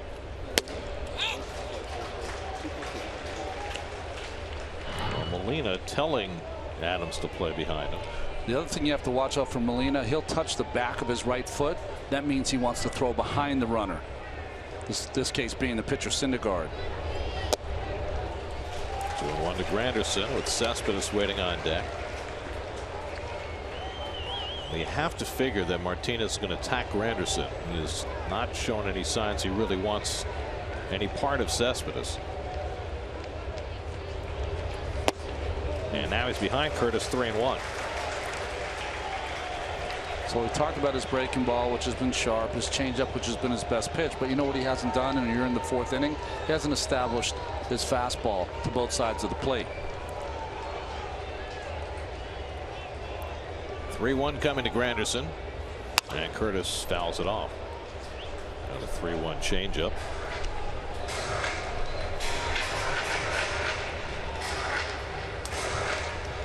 Keeping score, 2 games. Helps to have that thick scorebook. That'll last you a season. Syndergaard will be running. 3-2 coming. And it's upstairs, ball 4, and Cespedes will come up with 2 men on. That's the 4th walk given up by Carlos Martinez, who's also hit about it. So neither one of these pitchers has had their A game today. Derek Lilliquist, the Cardinal pitching coach, looking on. And now an enormous spot in this game. Mets down by a run with Cespedes coming to the plate with 2 men on. I'll tell you how rare that home run is by Rivera. Over 400 innings pitched in the big leagues by this young man. He's only allowed 27 home runs now. We mentioned that coming into today, he had allowed only 1 extra base hit by a right-hand hitter this season. He's already given up 2 today. Double to Cespedes, home run to Rivera. Cespedes drilled one to right center for 2 bases his last time up. 2 out and 2 on. Mets down by a run in the 4th. And a time asked for after Martinez took too long, and he looks very upset by that.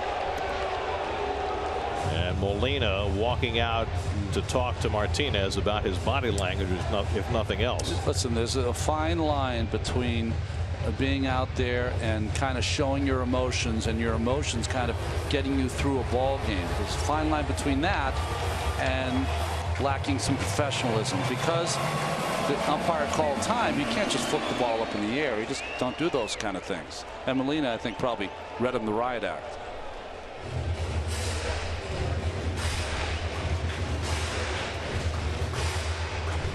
We talked about how they had nurtured Martinez first as a reliever and then as a starter, and for all the success he's had, he's still a very young pitcher and acting like it right now. And Cespedes takes a fastball for a strike. 100 miles an hour on that last fastball. The talent's there. I mean, it's obvious from his numbers this year. He's walked 4 today, which matches his career high. And he's done it inside of 4 innings. Ball and strike to Cespedes. And he is certainly throwing hard. 99 on that fastball. Just threw it so hard he busted our radar gun. How often do you get 2 starting right-handed pitchers throwing 100 miles an hour in the same game? 1-1, and it's up and in. 2 balls and a strike.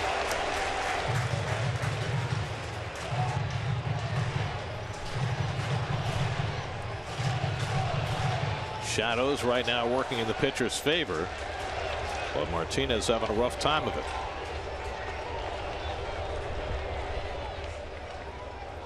Syndergaard at second, Granderson at first, and 2 out. And Cespedes goes after the slider and foul tips it 2-2. Boy, that was a good pitch. 2-1. Slider right on the black. Starts down the middle. Cespedes fires that front side. Good late break.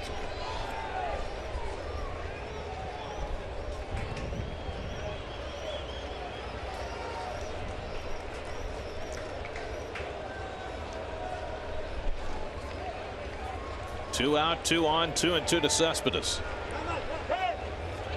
And time asked for, and this time Martinez keeps his cool. We haven't seen any changeups really to the right-handed hitters. Just through that great slider. Does he double up or try to go fastball up and in?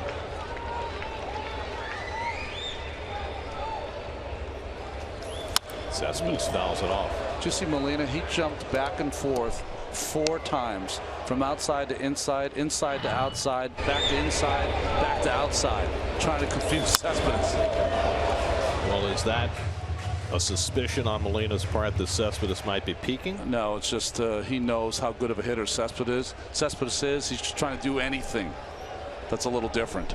This will be the 31st pitch of this inning by Carlos Martinez. And Cespedes takes the high breaking ball. Martinez thought he had it, didn't get the call. He was walking off toward the dugout. Now it's 3-2.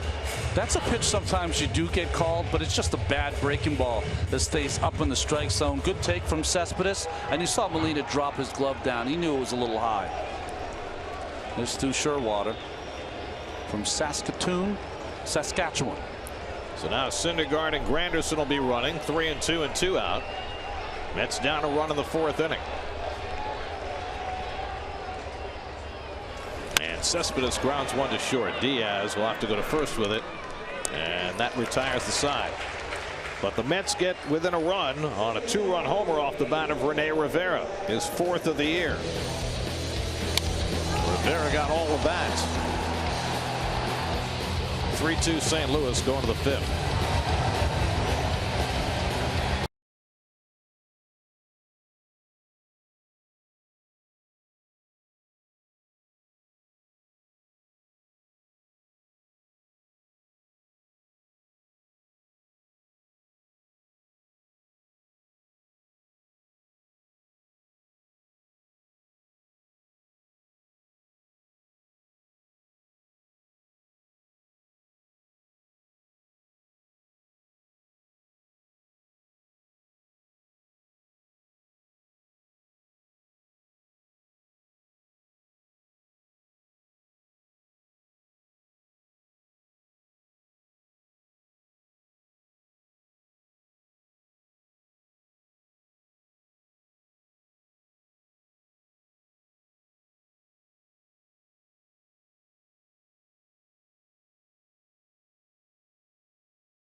Dealers who invite you to test drive a new Ford, you'll discover why Ford is the total package.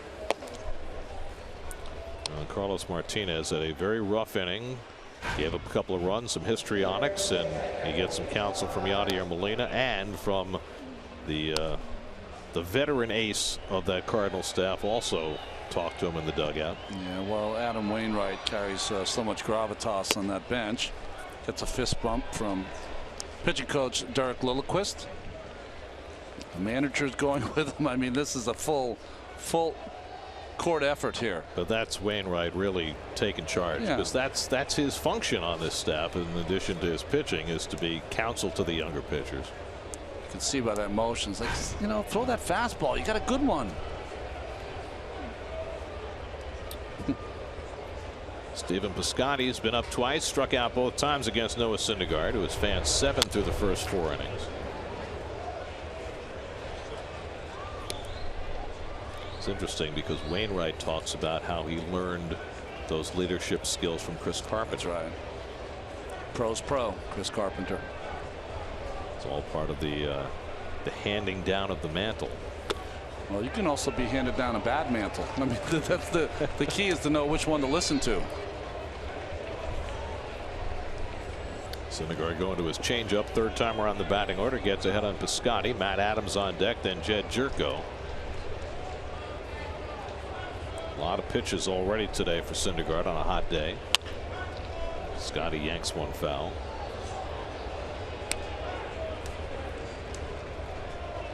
A lot of strikeouts. 7 strikeouts, 2 walks. He's given up 6 hits, including a home run by Jerko. About to throw his 90th pitch of the afternoon.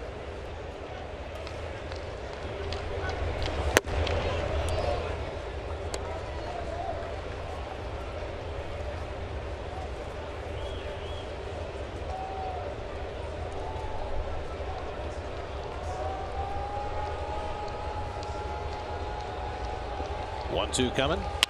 And Piscotty hits it out to right. Overcomes Granderson to the warning track, and he makes the reaching catch.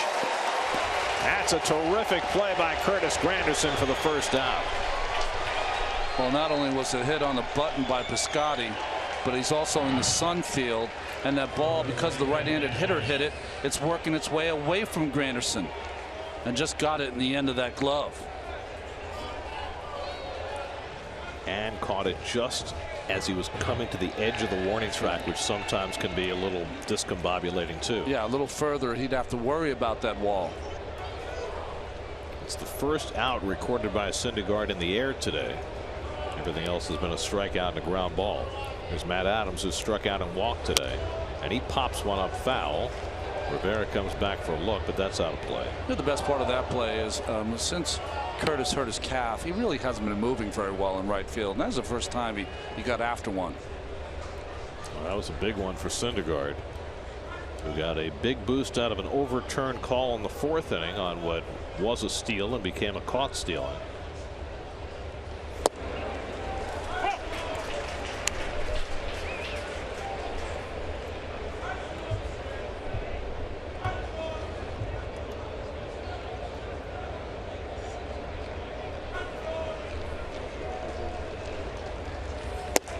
Inside to Adams, 1-2.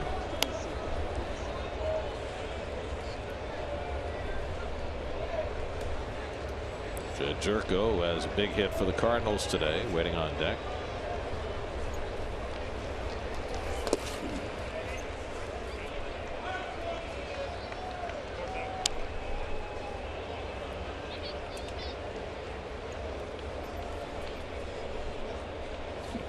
Love what you've done with that hair.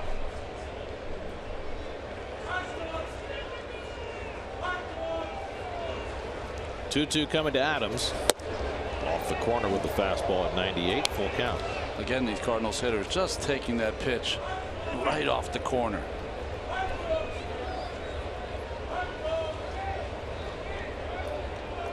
Syndergaard has walked 2. He struck out 7.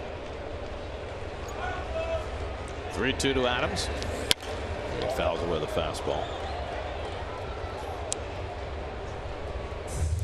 Noah came into the day 3rd in the National League in fewest walks per 9 innings, and 4th in the league in most strikeouts per 9 innings. It's quite a combination. Yes, it is. And he walks Adams, his 3rd walk of the day. Well, the last time he walked Adams, Jerko jumped the next pitch and hit a 2-run homer. Well, he walked Adams last time up on a 3-2 curveball, decided to go with 2 fastballs. Adams fouled one off and then took one up. Now he's got to face Jerko again. Jerko had just 7 home runs through his first 60 games this year.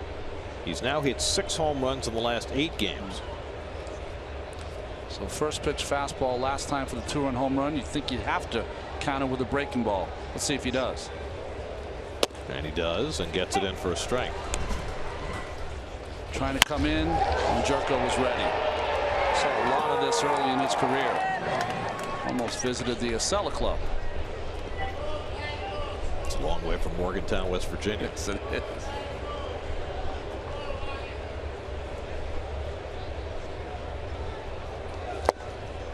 Jerko was a native of Morgantown and stayed home to play at West Virginia University. Not a lot of Mountaineers in the big leagues. John Kruk in my day.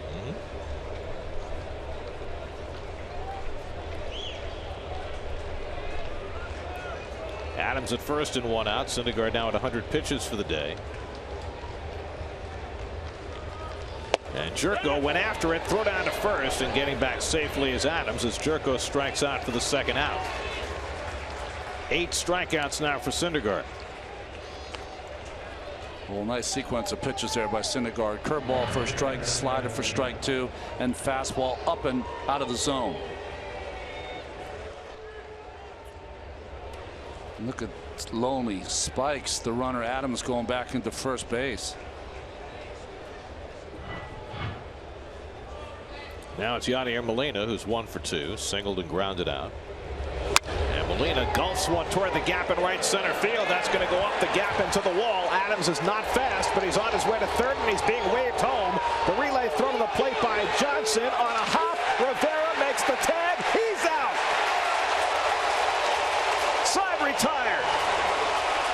Chris Maloney took a gamble. The third base coach for the Cardinals sending the slow-footed Adams, but he was leaking oil as he headed home, and Kelly Johnson's relay throw got him, and Adams is shaken up after the play at the plate. Well, it's the hand that was stepped on by Loney. It's not the slide. That's what's hurting him when he came into the plate. Happened earlier at first base. Nice play by Granderson, and this time, except for the Cardinals, he hits the cutoff guy, and Kelly Johnson with that strong arm 1-hop throw gets Adams. 9-4-2 the play at the plate. Rivera, who hit the home run, gets the tag down and stops the Cardinals from scoring in the top of the 5th. And no challenge on the play at the plate. He got him. Halfway through at Citi Field, 3-2 St. Louis.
Adams stays in the game after being shaken up on that play at the plate. James Loney leads off the home 5th inning and takes the pitch at the knees for a strike from Carlos Martinez and questions the call.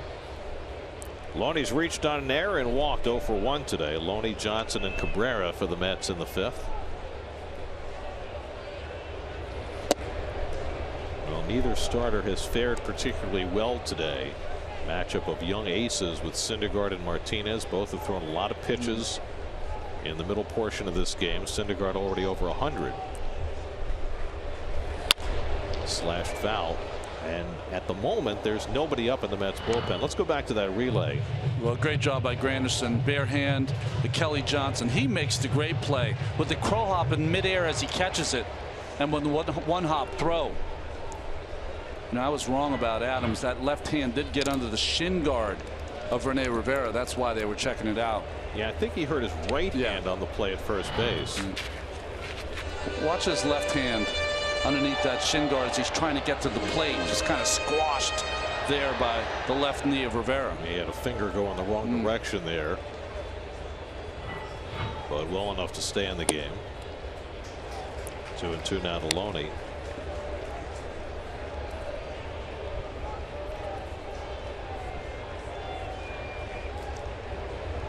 Two coming, and Loney slashes one inside the bag, a base hit. Hazelbaker gets to it quickly, and Loney settles for a single, leading off in the 5th inning. Hard to shift against Loney, a guy who uses the whole field. And an up change up, and Loney just slices it to left. Beautiful hitting, textbook hitting against the shift. So the Mets get the tying run aboard with nobody out. And Kelly Johnson, who made that tremendous relay throw, comes to the plate. What impressed me about Kelly's play there is normally you want to catch that ball from the outfielder's side saddle so you can then deal it home, but he caught the ball with his back completely to home plate. It depends on where the throw comes from. Sometimes you can't get yourself sideways. You really got to catch the ball first, and sometimes it takes you away from where you would like that side saddle look at the plate. That's pulled foul. You know, the thing for me is watch Kelly. See him jump in the air? That's the crow hop while he's catching. So that eliminates a move. That's why you can get rid of it so quickly. One of the beautiful things about middle infielders. And also pick up home plate because you're blind when you have your back there. You want to, throw the ball on target, and he threw it perfectly. If you've played as many years as Kelly, you have a feel for where that plate is by where you're standing on the field. You just have a feel for it. That's what Bill Bradley said, right? Sense of where you are. Good changeup by Martinez, 1-2. I think we also tend to forget sometimes because of the middle infielders how strong their arms are. He was out there a ways. Johnson 0 for 2 at the plate. Flied out to left and struck out. Loney at first and nobody out. And he goes down swinging on the changeup. Third strikeout for Carlos Martinez. Of course, the other element on that play at the plate is the lack of speed of Matt Adams. Well, that helps. That helps. Big City is a big man. And big men, as they're running around the bases from first to home, it doesn't get quicker. It gets a little slower as they approach the plate. And that's what did Adams in. As you said before, in between innings. Reyes not sent, Adams sent. It's an interesting juxtaposition, isn't it? 1 out and 1 on for Cabrera, who was hit by a pitch and scored a run in the 4th. 0 for 1 on the day. And as Drupal jumps back, 1-0. Now the Mets bullpen is now active with Syndergaard at 103 pitches through 5 innings.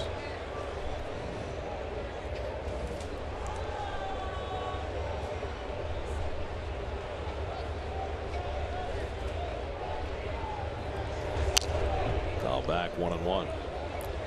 We mentioned earlier, it bears repeating, in doubleheaders, if you look at Jerry Blevins up alongside Ricky Bonas, in doubleheaders you get a 26th player, but in this particular doubleheader, that 26th player is only available for the second game.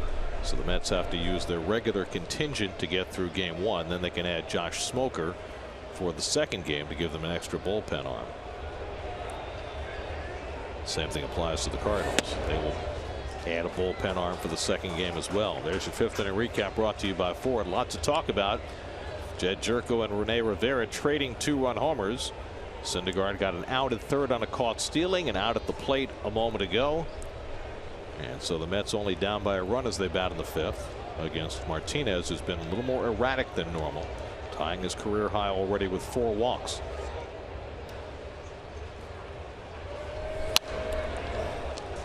Well, with Hazelbaker up first for the Cardinals, you'd have to think that Blevins is in for 2 reasons. One is the pitch count of Syndergaard, but also if you're going to judge it, juxtaposed with the rest of the pitches, certainly Blevins should probably start to 6th.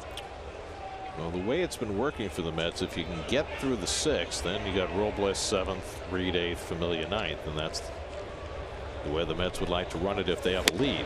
But first they have to get the lead. 3-2 to Cabrera. Martinez has thrown his fastball more this inning, but still hasn't been able to throw it for strikes. So he's pitched himself into these counts where the changeup is really the pitch that is going to work for him. Would you gamble and send Loney here, figuring Cabrera to make contact? I would not. Not going. And Cabrera takes one the other way, a base hit. Loney pulls in at second. Cabrera just got it over the glove of the leaping Jerko, and the Mets have 2 men on.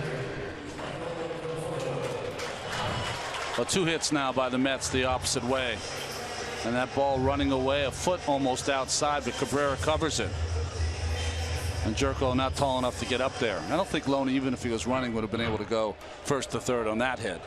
So now the tying run at second, the go-ahead run at first. Former Met farmhand Matt Bowman gets up in the bullpen for the Cardinals. Conforto at the plate is 0 for 2. Lined out and flied out. Both times going the other way. And he takes inside from Martinez. 98 that time from Martinez. Ball 1. So he's about to throw his 100th pitch.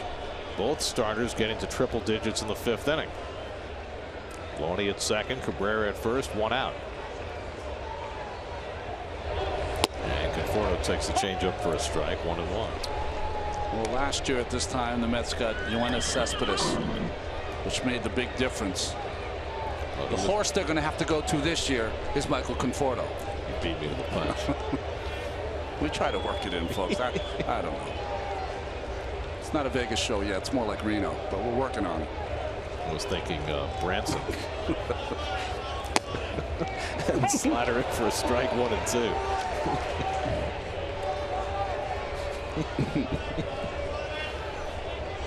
Rene Rivera, who hit the big home run that got the Mets on the board in the 4th, standing on deck.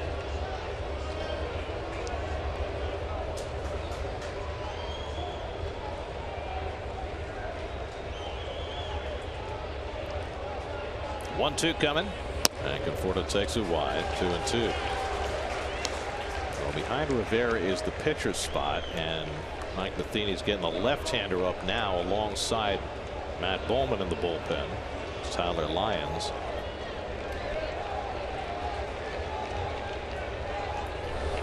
The rain out last night might have helped the Cardinals in one way. Lyons probably wouldn't have been available last night. He threw 4 2/3 in that 16-inning game the Cardinals played Friday. So Mike Matheny's bullpen a little replenished by the rain out. 3-2 and 1 out. Loney at second, Cabrera at first. Mets down a run in the 5th. And Conforto fouls it back. Got a hanger that time, but could not cash it in.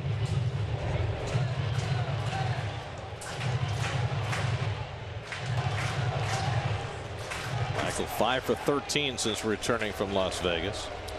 He missed the pitch there. Will he get another one? Another one to hit.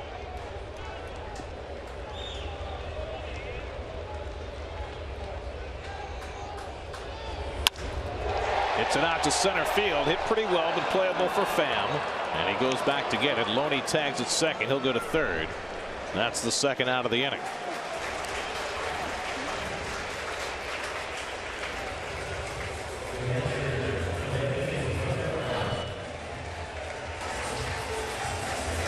Well, Molina wants that ball down. You can see the glove touching the ground. Make sure it's down, not up. And it is up and right there. And Conforto knew as soon as he hit it, just hit it a little late. Well, he got 2 pitches in a row to hit. You were wondering if he'd get a second. He did, and just didn't quite get enough of it. So now runners at the corners with 2 out. Rene Rivera, the batter. Neil Walker out on deck to pinch hit if Rivera keeps the inning going. Rivera hit his 4th home run of the year last time up, a 2-run shot into the seats and left. Tying run at 3rd and 2 out. And he goes after the first one. Martinez can't get it cleanly, but it bounces right to his bare hand, and then he floats the throw, and Adams bails him out. What a comedy of errors that was. But somehow Martinez finds his way through the inning. Off the glove, into the hand, off the clown's mouth, through the windmill. And he threw a palm ball to first base. Wow. Still 3-2 Cardinals after 5.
Tweet us at SNYTV. Which area should the Mets look to address? Starting pitching, relief pitching, catcher, big bat. What do you think? Let us know at SNYTV.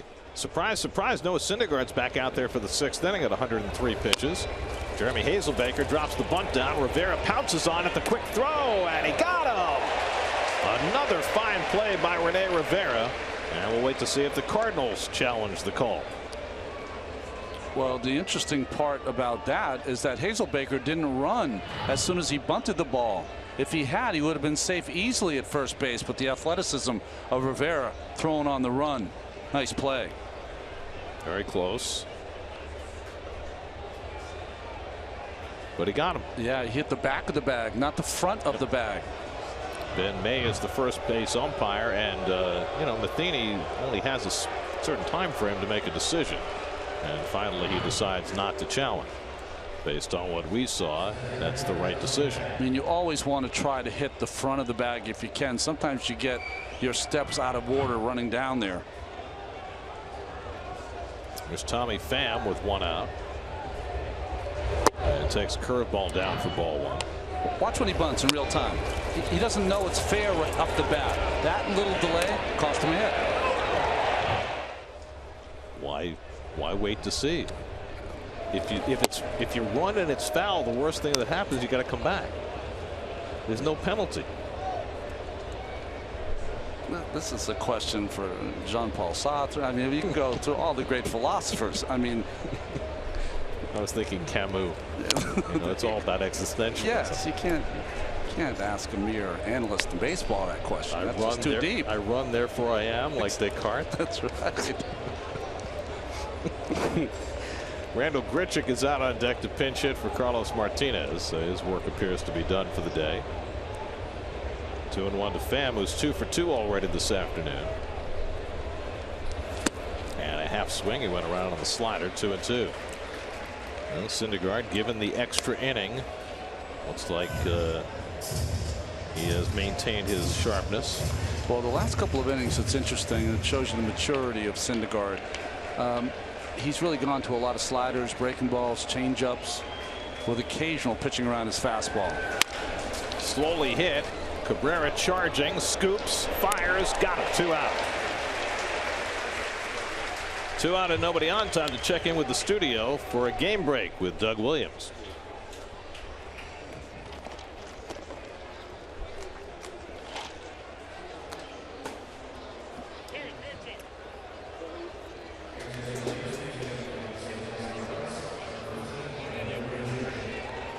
See, that's the problem with the game break when there's no games being played with the first one.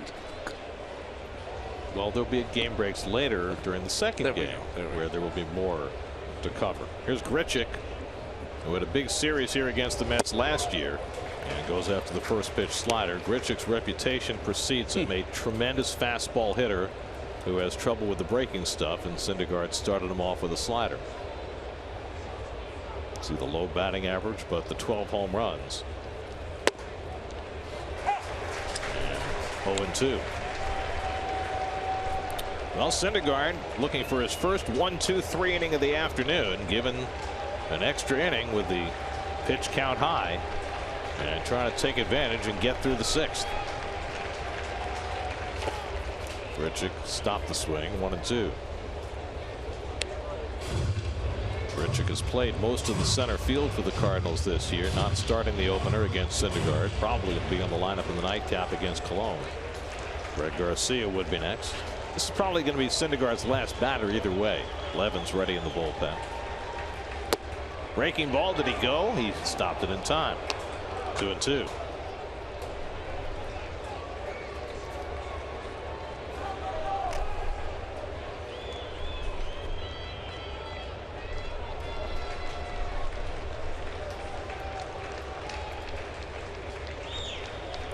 To Grichuk. Up and away. First fastball he saw in the at bat. Now it's 3-2.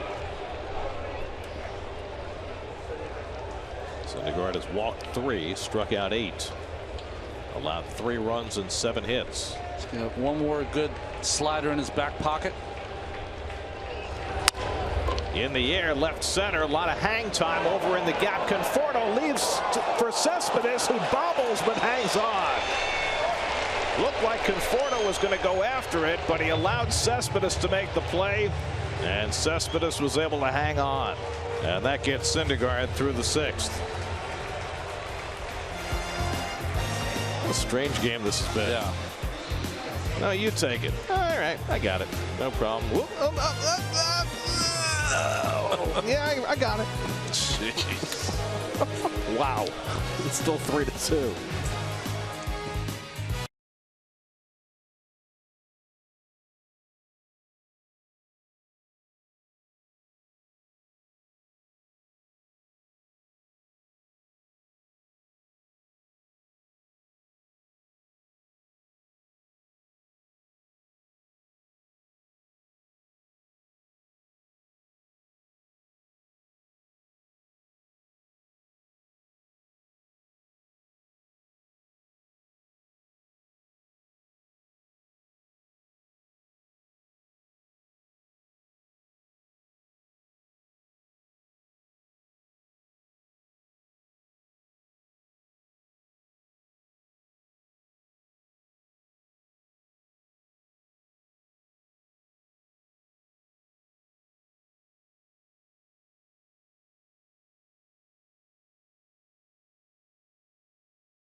you said, that's what center fielders do, and you can't get caught up in ego and who the right fielder is or how many years he's got in. You got to make the plays, got to get made, and I think as we get along, Michael can do those things because he believes, again, he's got great confidence in what he can do. Well, he gave way to Cespedes on that last play, and it all worked out in the end. Terry's got to be very disappointed we played that VO right there. Juan Lagares leading off, batting for Syndergaard against the lefty Tyler Lyons. Really, it's Conforto's play, and he gave way to Cespedes, which made it a more difficult play. Conforto in the future has got to take that ball.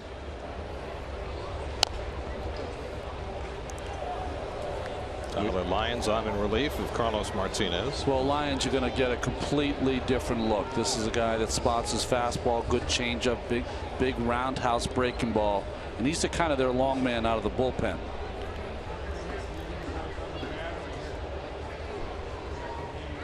And Lagares hits a ground ball, big hop for Diaz, and the quick throw off the bag, and Adams makes the tag to get Lagares one away.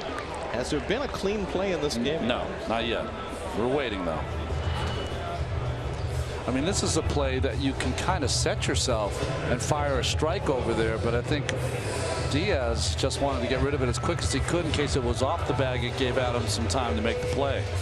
Adams is shaking his head. Like, the last throw was from Martinez on one hop, and then that one. And he's had both hands injured already in this game. Hansel Robles up in the Mets bullpen. Here's Jose Reyes batting right-handed for the first time today. Takes a strike. Here's People's United Bank. Today's starters, both young aces, struggled today, but Martinez able to survive 5 innings with the lead. It was not easy by any means. He gave up 5 hits, 4 walks, and hit a batter, and the Mets have left 9 runners on base through the first 5 innings.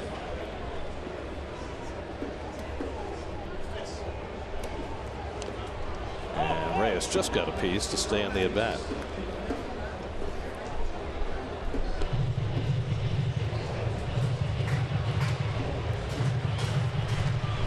Mets are 0 for 5 with runners in scoring position today, leading to the 9 runners left on base.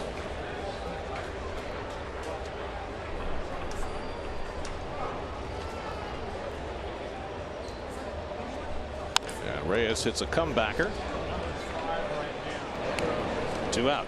There's your play, Gary. Yeah, he kind of surrounded it. Okay. As the road ahead brought to you by GMC.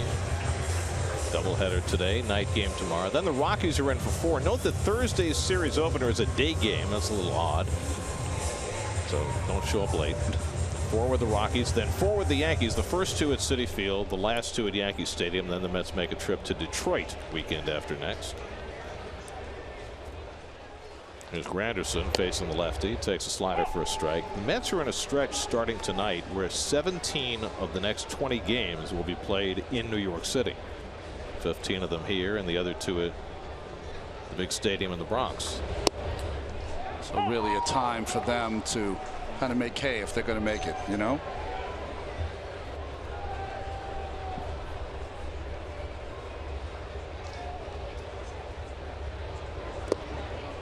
One and 2 to Granderson. Well, the Mets slipped into the second wild card spot last night with the Marlins getting shut out by the Phillies. But the Cardinals, if they can win game 1 of this doubleheader, would move in front of the Mets and the Marlins. So that's how volatile that situation is. Granderson hooks one at a right for a base hit. So Granderson with the hit off the left-hander gets Cespedes to the plate with the man on. Ball gets loose briefly on the infield, but Lyons able to back it up, so Granderson can't advance. A hanging breaking ball from Lyons. Nice job by Granderson staying back. A lot of topspin on that ball from Granderson. Drops it into right field. Well, the Cardinals did not have a right-hander ready for Cespedes. So Yoenis, who has crushed left-handed pitching this year, will get the at-bat against Tyler Lyons. You know, this is what happens, though, when your starter only goes 5 innings, Gary. You're going to have to get some length from your middle relief guys. It's different if it's in the 7th inning. Cespedes a walk and a double, 1 for 2 today. Tying run at first with 2 out, and Lyons misses badly with the first pitch. Cespedes hitting .367 against lefties. with a homer every 12 at bats. Just he eats up those middle of the plate breaking balls the left-handers try to fool him with. Lyons has done okay against right-hand hitters. He's held them to a .240 average, but that's still 100 points higher than what the lefties hit against him.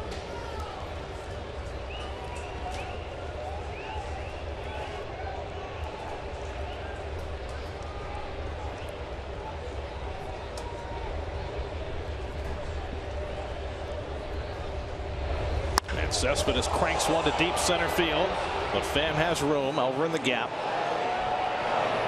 That retires the side. A hit and one left. Lyons works his way through the sixth. The Mets have now left 10 onto the seventh. 3-2 St. Louis.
Still plenty of people coming into Citi Field for the rest of this game and the second game of the doubleheader. First game is proving to be a lengthy one as we're going to the seventh inning at 6:31. Don't get off on 111th Street. Don't get off on Main Street. The one in between. I love when you come up on the 7 train and all of a sudden the ballpark looms. Yeah, it's cool. Also Robles in to pitch in the 7th inning. Well, Robles has been a saving grace for this bullpen, along with Addison Reed. Of course, Familia as the closer, but Robles has made the greatest leaps and bounds, I think. Greg Garcia leads off for the Cardinals in the 7th.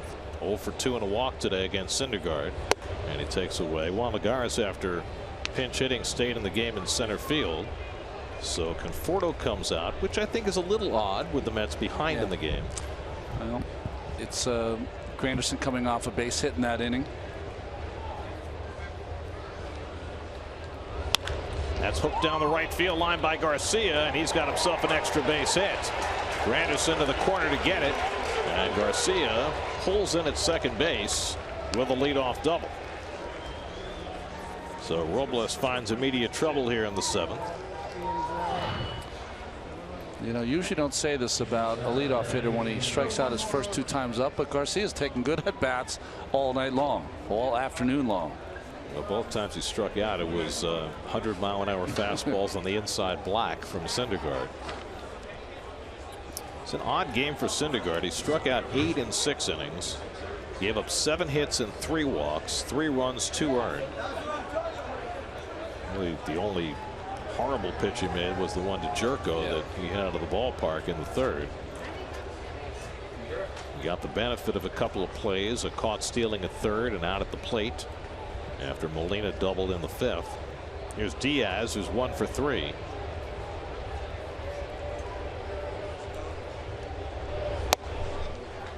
And the slider misses from Robles, 1-0. Second game of the doubleheader coming up right after the first one, so don't touch that dial. Bartolo Colon against the lefty Jaime Garcia in the nightcap. And an appearance scheduled from Keith Hernandez. Diaz, did he offer at it? He did not. 2-0. We've already shown Keith's entry into the stadium property, shielded from the sun. Where do you suppose he is right now? I don't know. I know he's checking out the game. Then why isn't he in here with us? Well, Robles behind 2-0 on Diaz. And he misses low. Robles buying some trouble for himself. Here's the results of our Toyota Twitter poll. Where should the Mets look at the trade deadline? And a majority says a big bat. They know what happened last year with the addition of big bat. I don't know that big bat's out there. I don't think that's happening this year. There's a strike, 3-1. And today is a classic example, right? The Mets management is confident that the bats they have here should be producing more. And today, having left 10 runners on base in the first 6 innings, it's another one of those days where they've had the chances to grab a lead and have it. That's pulled toward the hole. Cabrera on the backhand has a play at third for the tag. He got him. Another Cardinal thrown out on the bases. Garcia trying to advance on a ball in front of him, and Cabrera makes the play for the first out. Just one of those plays you can't make at this level. Any ball to your right, you've got to stay where you are. Stay put. And the veteran Cabrera makes that play look easy. Now I know it's a diving play, but he pops up, short throw, on the money. Can't outrun the ball. So the base runner's read is he's got to wait for that ball to go past the shortstop. Yeah, a lot of times you're not going to even score if it's a single. You have to wait for it to go through. There's Piscotty who takes a strike. Diaz beside himself. Figured he had an infield hit. And if Garcia had stayed planted at second, he might have. Stephen Piscotty 0 for 3, robbed of an extra base hit by Granderson his last time up. And Robles gets the slider in on his hands, and he fouled it off. 0-2.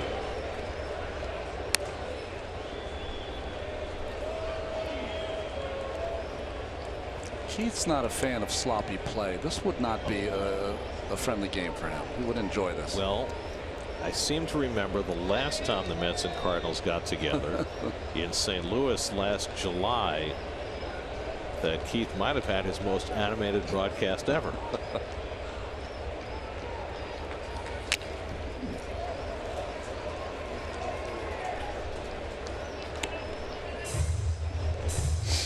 Oh, there's a sighting. There's no need to fear.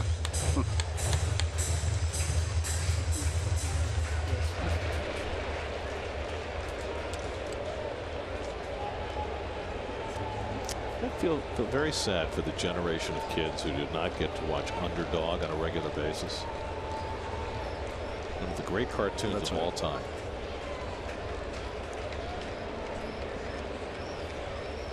Oh-2 coming, and a backhand play by Rivera, now caught in between first and second, but Rivera threw to the wrong base. Rather than running at Diaz, who was trapped between first and second, he threw ahead of him, and Diaz is able to get back. Well, it's an amazing play by Rivera with the backhand to even get close to this slider. And what happened is Diaz at first base anticipated that's going to be a wild pitch, so he took off, but he stops in his tracks. And Rivera was just a little premature with that throw. If that throw could go anywhere, like you said, you could have to wait and make him commit. That throw should have went behind him. 1-2 to Piscotty. gets jammed and fouls it off. Boy, Rivera's been right in the middle of everything today, hasn't he? Hit the 2-run homer. Threw out a runner at third. Made a really nice play on the bunt by Hazelbaker. Shepherded Syndergaard through 6 sometimes troubled innings. And now Robles got a break on the base running mistake by Garcia, trying to find his way through the 7th.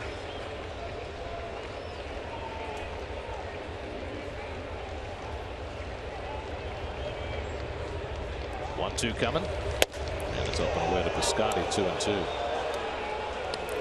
It's funny watching this Cardinal team, right? Because you think of the Cardinals and their reputation as a team that's always on point, base running and fielding wise, and they're just not that team this year. Yeah, buttoned up baseball, right? But they can bludgeon you. They lead the National League in home runs. Piscotty's got 14 of them. A good swing at that fastball and fouled it back. Still 2-2.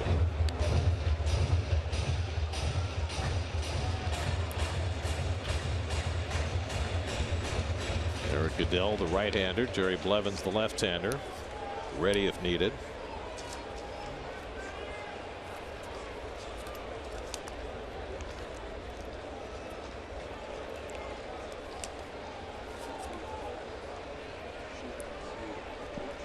Eighth pitch of the at-bat coming from Robles to Piscotty. And he hits it to short. Should be 2.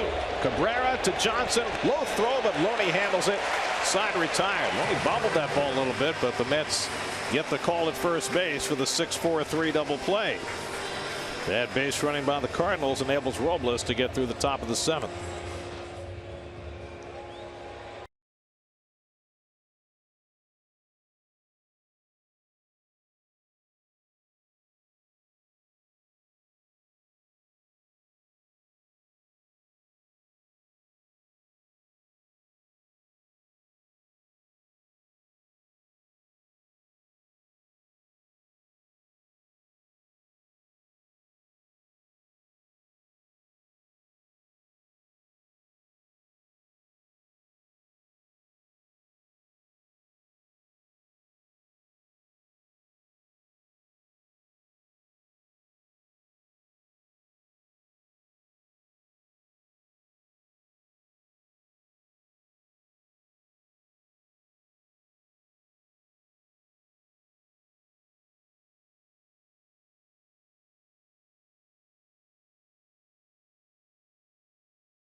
By StubHub, Rene Rivera, a 2-run homer for the 2 Met runs. Mets have left 10 runners on base through the first 6 innings. Tyler Lyons starts the 2nd inning of relief with Loney and Johnson, 2 left-hand hitters, set to start the home 7th.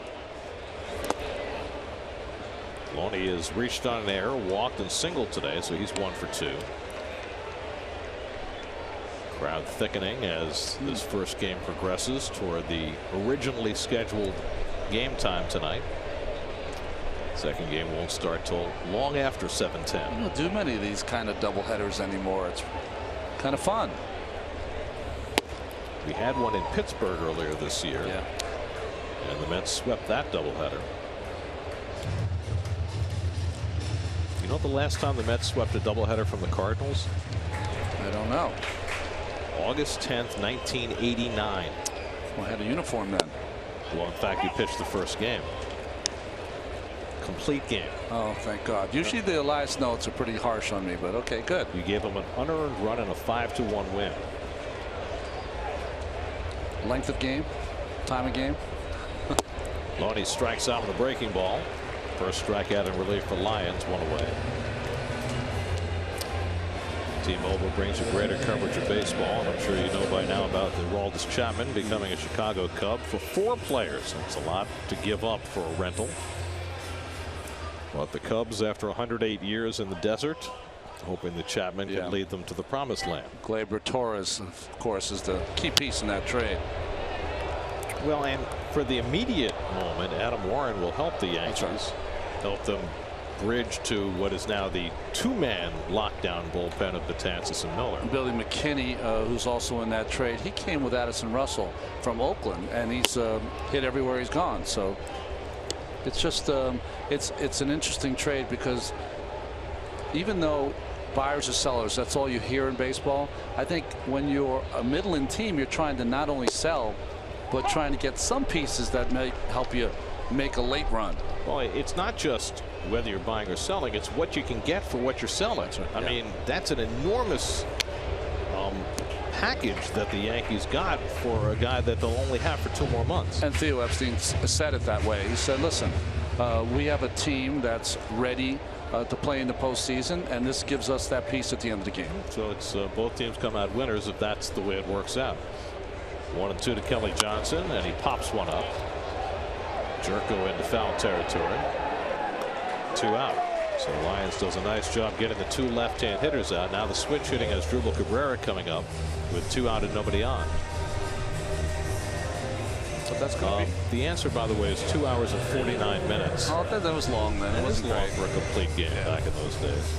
Now in the second game of that doubleheader, Keith, who had been out for more than a month with an injury, came off the disabled list. Yes. And got on base 3 times in the second game win. So you both had a hand in that last Mets sweep of the Cardinals. Just thought you'd like to know. That's good. Cabrera 1 for 2. And he takes low and away ball 1. Wilmer Flores is coming on deck to pinch hit. Cardinals get a right-hander going in their bullpen. Pitcher spot is the 7th spot in the order. Remember, Conforto came out after Lagares pinch hit and stayed in. And that misses away. 2-0 to Cabrera. As Drupal hitting .294 as a right-hand batter. Some 45 points higher than his left-handed batting average. And he pops this one up into shallow right. Garcia coming over. Piscotty coming in, and Garcia goes out to get it. And that retires the side. 2 scoreless innings in relief for Tyler Lyons. And that sends us off to the 8th in game 1 of the doubleheader, with the Cardinals leading 3-2.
Thank you to the very resourceful Doug Williams finding baseball news for us.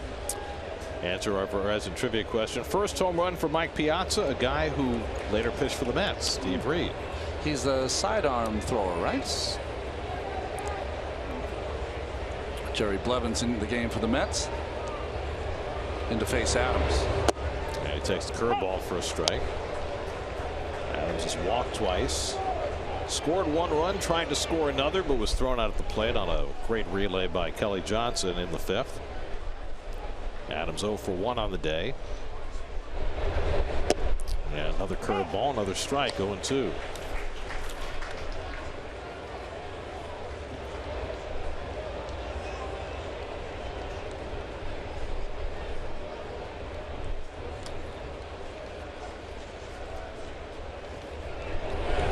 And Adams chases that curveball.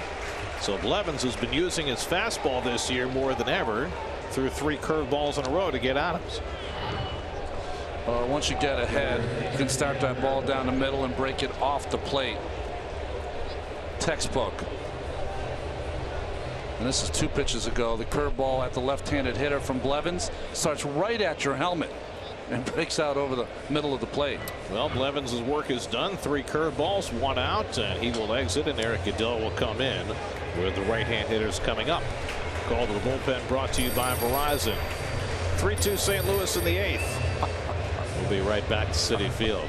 Somebody answer that, please. Well, what's wrong with us?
Your chance to win one. Just follow @SNY on Twitter. Retweet our tweet about the Piazza bobblehead sweepstakes and you'll be entered to win. Eric Goodell comes in to face Jed Jerko with 1 out and nobody on. His first pitch curveball misses for ball 1.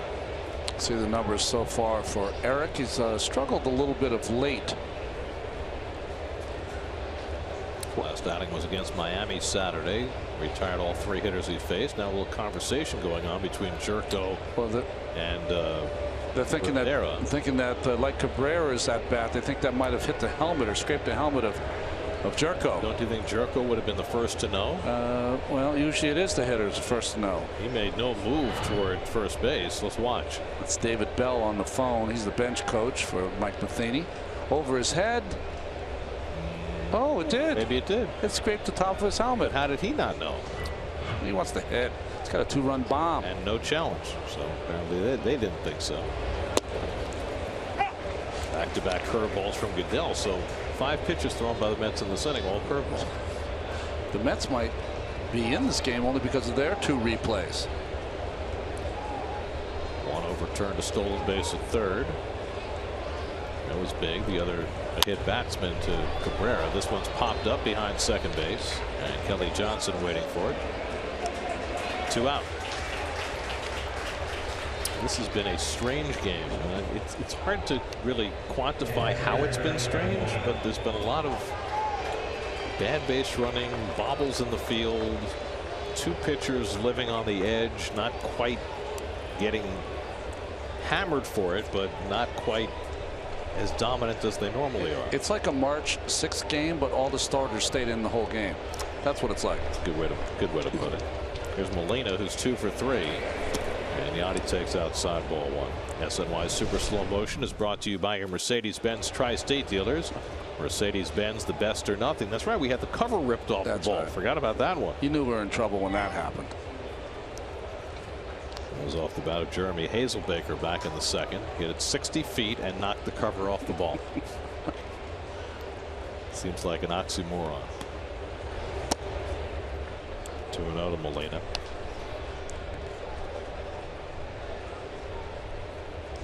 Cardinals brought in Brian Pena this year to be Molina's backup, but he's been hurt most of the year with a knee injury.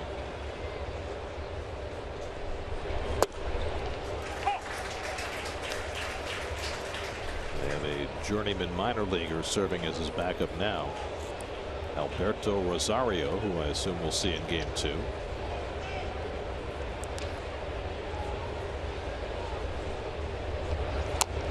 Check swing foul on the splitter. 2-2. New York Mets baseball on SNY is brought to you by Tri Honda. Hurry to your local Tri Honda dealer for great deals on 2016 models. By the Better Network Verizon, better matters. And by Citi, preferred card of the New York Mets.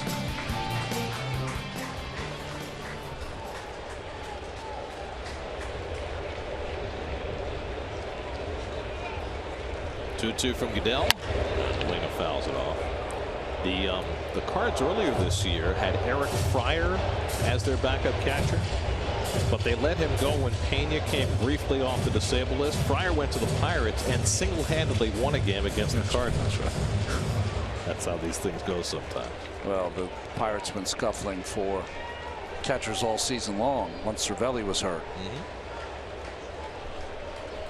And Molina strikes out on the fastball to end the inning. So Goodell comes in and gets his 2 hitters to keep this a 1-run ball game. We go to the bottom of the 8th. 3-2 St. Louis.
Guard takes you behind the scenes, off the field, and away from the game in the SNY.TV digital series, The Amazing Life, presented by Coca-Cola. Check out new episodes at SNY.TV/Coca-Cola.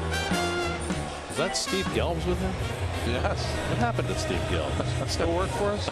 Not in the first game, like Keith.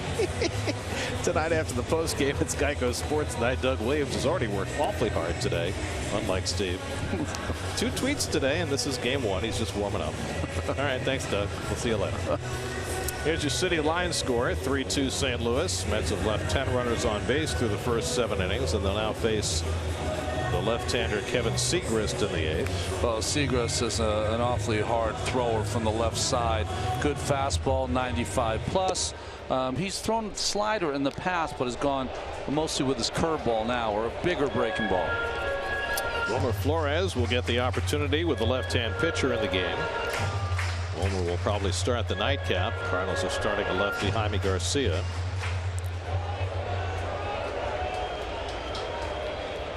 It'll be Flores, then Rivera and Lagares due up for the Mets in the home 8th. Mets have been behind all afternoon, looking to fight uphill in the late innings. Bullpen has been an issue for the Cardinals all year. Their incumbent closer Trevor Rosenthal has had a terrible year, and Rosenthal today was placed on the disabled list with shoulder issues.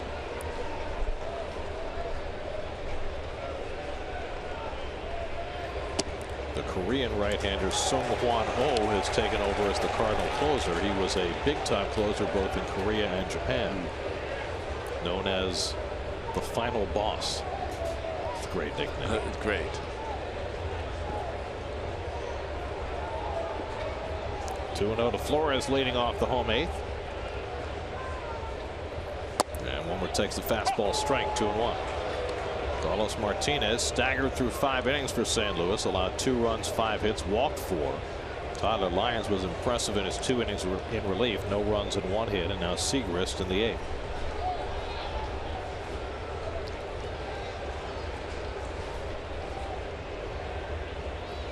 You can get a bit of a feel about the bullpen fortunes of these 2 teams by looking at their records in 1- and 2-run games. The Mets are 33-22 in 1- and 2-run games. The Cardinals are 15-24. Yeah. Now, that's not all about the bullpen, but it's part of the story.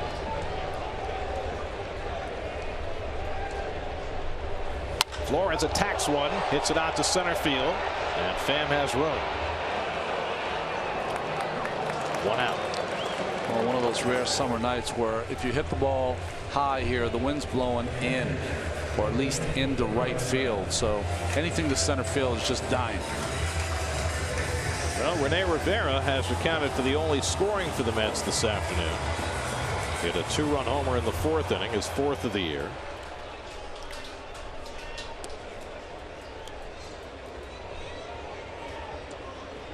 Nine of the last 10 Mets have been retired after all the opportunities the Mets had earlier in the game.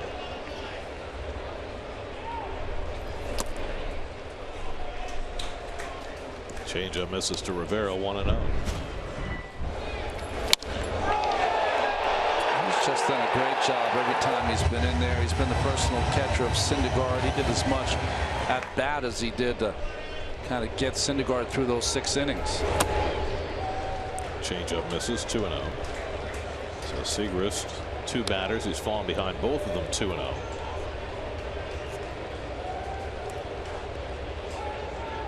Segrist was a 41st round draft pick. Wellington, Florida. Just turned 27 years old. He was born in Buffalo but grew up in Florida.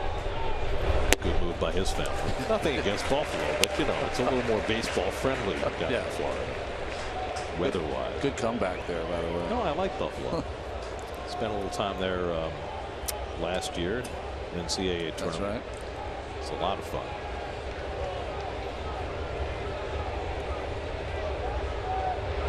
And Rivera takes ball 4, so Segrist with a 4-pitch walk to the 8-hitter. And Juan Lagares will come up with a man on.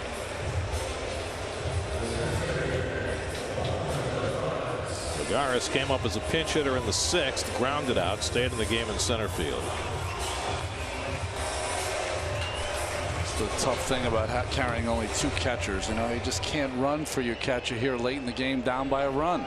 Tony Bastardo up in the bullpen. I mean, you can take that gamble. Some teams do. You could run with De Aza and then bring in d'Arnaud.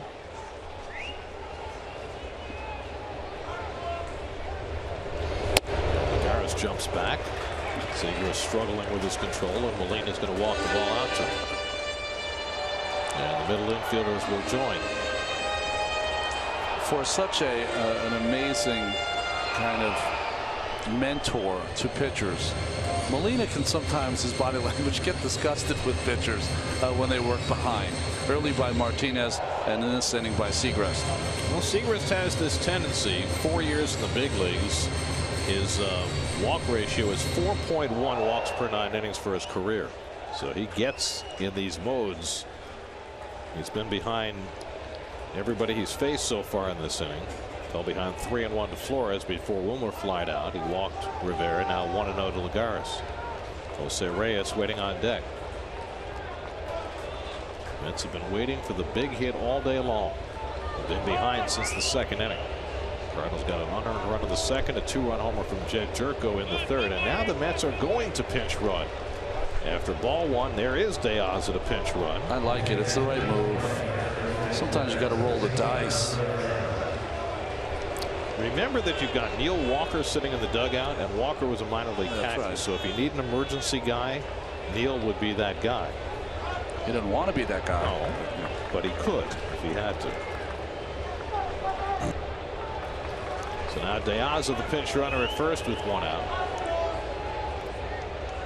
And Segrist will check in on him. You just would hate to be in a position where the Mets, who haven't been able to string hits together, have Lagares hit a double and not be able to score the runner from first. That's what you're talking about. Well, they had Reyes on first, and he right. couldn't score him. That's right. I mean, he probably could have, but he didn't.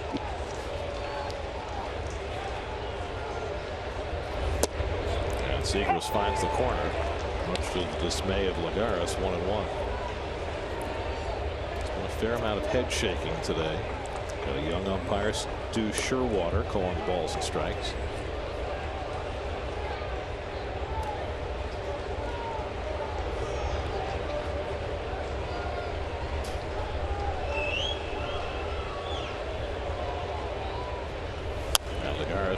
Dials back the fastball. 1-2.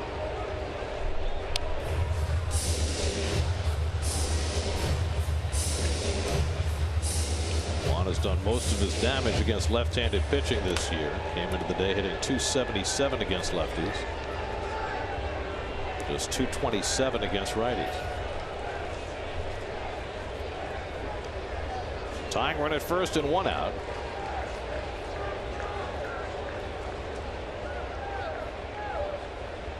One-two coming from Segrist, and he struck him out looking. Lagares takes the fastball on the inside corner, barks at Sherwater as he walks away. 2 men down. Well, he didn't like the first strike that was called on the outside part, and certainly didn't like that fastball in. Did he execute the pitch? The 2 strikes, tough pitch to take.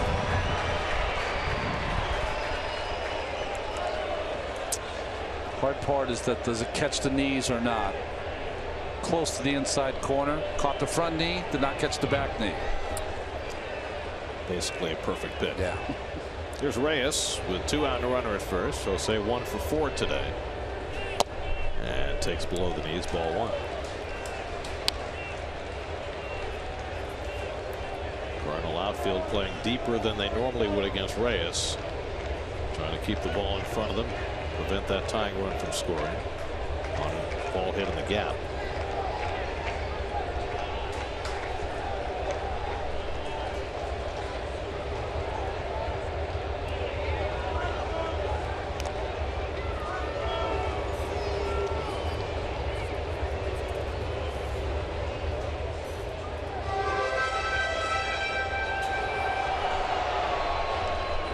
Wondering about De Aza and his stolen base ability. 2 steals this year, caught twice.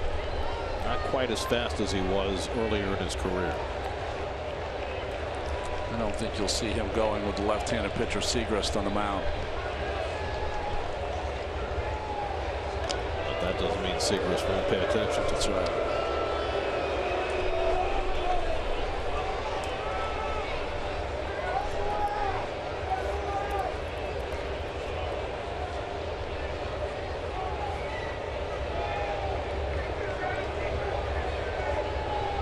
Had a year earlier in his career, he stole 26 bases with the White Sox.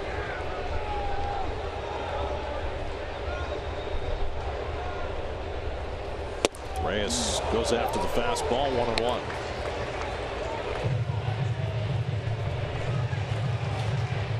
Looked like Reyes ahead in the count was trying to hit a 2-run home run there. He's hit 3 home runs, 2 of the 3 as a right-handed batter. It's been better from this side of the plate, hitting over 300 right-handed.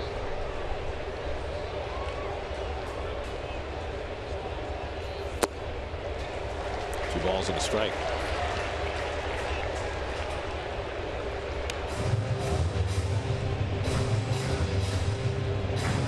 Curtis Granderson would be next.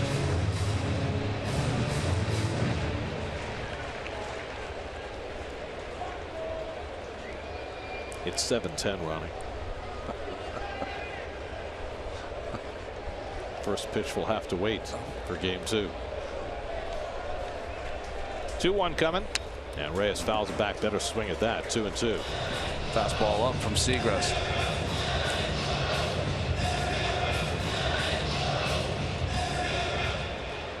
How would you assess what we've seen from Reyes so far?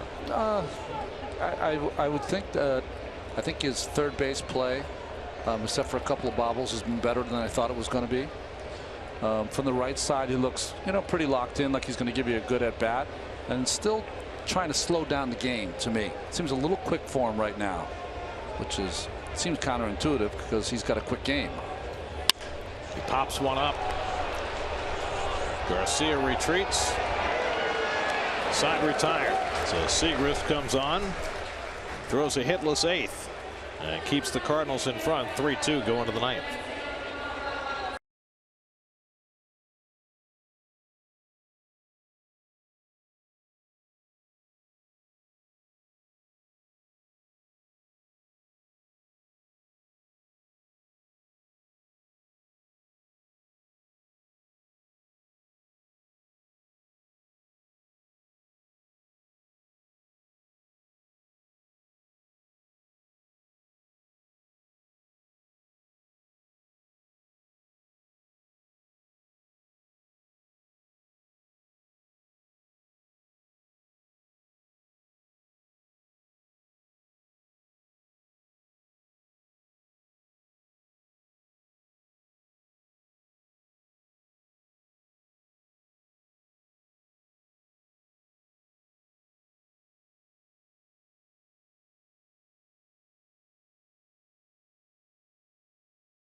For the Mets, Travis d'Arnaud will do the catching.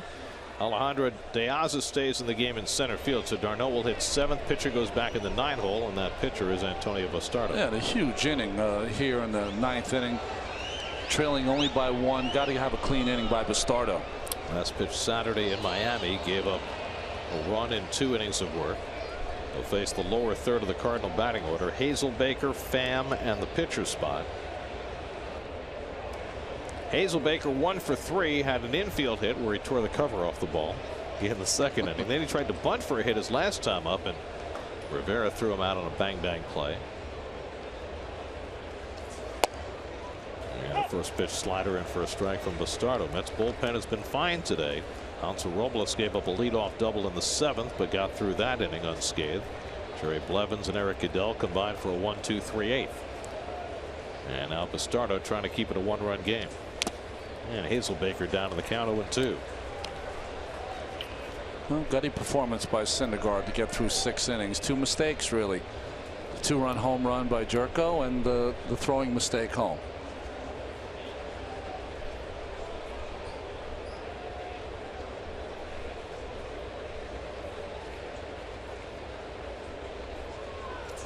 Syndergaard's ERA today ticked up slightly from 2.43 to 2.45 with 2 earned runs in 6 innings. Started the day 4th in the major leagues in ERA. Now in the Cardinal bullpen, the final boss is getting ready. Sung Hwan Ho. Mets will have their big hitters up in the 9th. Granderson, Cespedes, and Loney to try and pull this game out. Popped up. And Cabrera with an easy play. 1 out.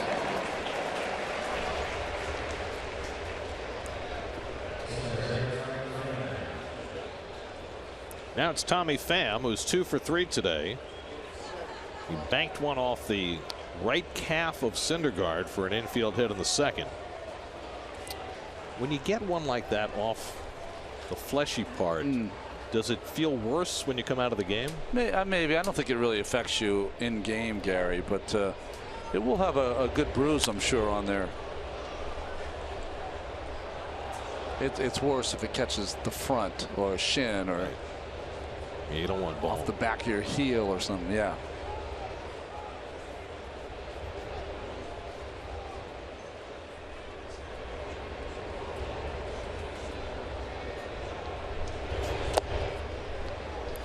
To Pham. Matt Holliday has come out on deck to pinch hit. Holliday now 36 years old, not playing both ends of the doubleheader, but a big threat looming on deck.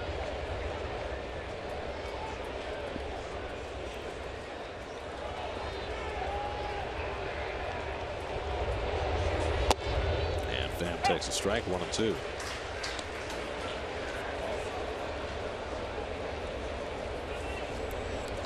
Zoe putting in some saline solution or Visine. They only got in at 8:15 a couple days ago, the Cardinals.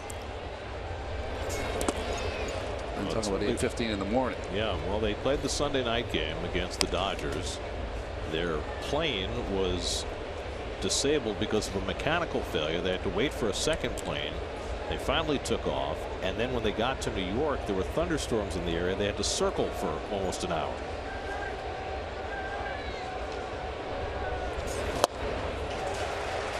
Bastardo strikes out Pham for the 2nd out. Well, the difference in this game right now came in the 3rd inning when Jed Jerko came to bat with a man on against Noah Syndergaard. Yeah, first pitch fastball from Syndergaard, and Jerko was ready for it and didn't miss it.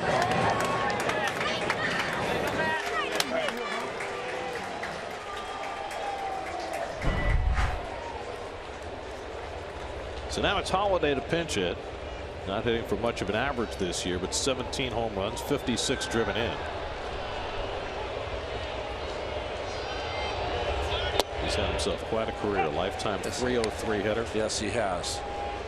He's been a bull of a player his entire career. They've had him playing some first base at times this year, which is a little new for Holliday, who's always been a defensively challenged player.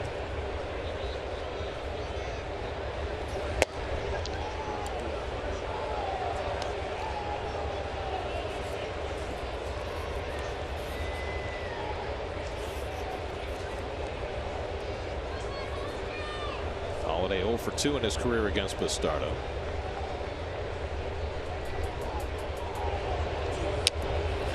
to the backstop, 2-1. Gary, does Holiday look like he's lost a lot of weight since the last couple of years? He's definitely slimmed down. Yeah, right. That was part of his off-season regimen this past year, was to drop some weight so he's a little more mobile in the outfield.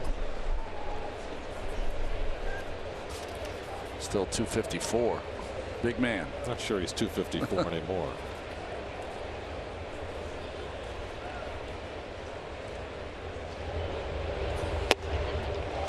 Starter leads that fastball away, and it's 2-2.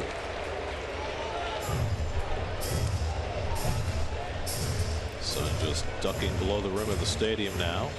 Shadows were an issue earlier in this game. Now just a few dapples of sunlight on the outfield. Beautiful temperature now. 2-2 from Bastardo to Holloway to a Holiday, and he fouls back the fastball. Still 2-2.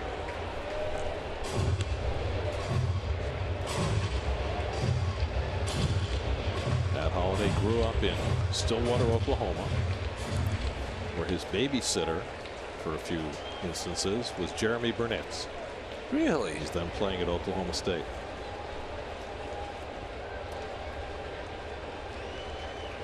Again, the 2-2. And it's fouled back. Holiday comes from a family of athletes, right? Well, his dad was a football coach at Oklahoma State. Yeah, and I think Matt could have went there. I think he was a quarterback in high school. Had some phenomenal years in Colorado, and went to Oakland before landing with the Cardinals. And he's been a mainstay for them through 3 straight division titles. Back to a slider, misses, and it's 3-2 to Holiday. Greg Garcia would be next.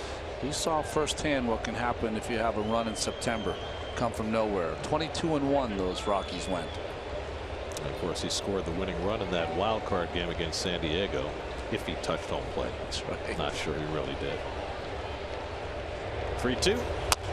It's tap foul. Won't turn it back here for Holiday. That was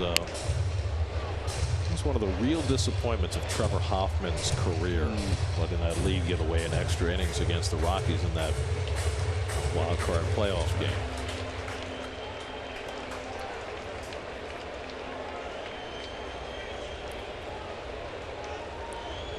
This will be the 9th pitch of the at bat to Holiday.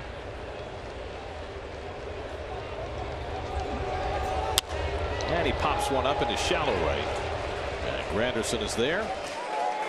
The starter works a 1-2-3 inning, and now the Mets will try and come from behind in their final turn at bat. And they'll have their big bat up in the bottom of the 9th. Yoenis Cespedes due up second in the inning as we go to the bottom of the 9th.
Last of the ninth, Mets down by a run. The 34-year-old Korean Sung-Hwan Oh comes on to try and close it, and Curtis Granderson pops up his first pitch in foul territory. Jerko chasing it near the stands and can't get it. That was going to be a tough play all the way for Jerko, and he couldn't quite get there. Granderson stays alive. He misjudged where the railing was. Yeah, yes, he did. He's a guy who's been a middle infielder most of his career, new to the corner. Look at the numbers on O. 29 hits and 15 1/3 innings pitched. Took over the closer's role in the last couple of weeks with Trevor Rosenthal's struggles. Rosenthal now on the DL. Granderson 1 for 3 and a walk today. Cespedes on deck.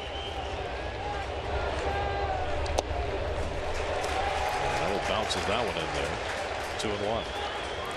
2-1. He started out in the Korean League and then moved to the Japanese League and had tremendous success closing in both.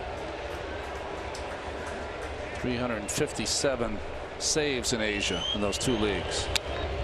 Good cut by Granderson. 2-2. He had 2 nicknames while pitching in Asia: Stone Buddha, which he's not that fond of, and Final Boss, which he loves. Final Boss is good. Well, let's see. 2-2 coming. And Granderson pokes one toward left field. Over comes Hazelbaker. He'll have to let it drop. He barehands it to hold Granderson to a single. Now, Hazelbaker made a diving catch earlier in the game against Kelly Johnson, but he looked like he didn't quite know whether he should dive or not for that one. Boy, he got a little lucky here too, because he was in between. And watch this. You made the call, Gary. Bare hands this. If he doesn't come up with that, that's a double or more for Granderson. Well, this is exactly the way the Mets would ask for it to be set up. The tying run aboard and their best hitter at the plate. Cespedes is 1 for 3 and a walk today. Double to right center back in the third.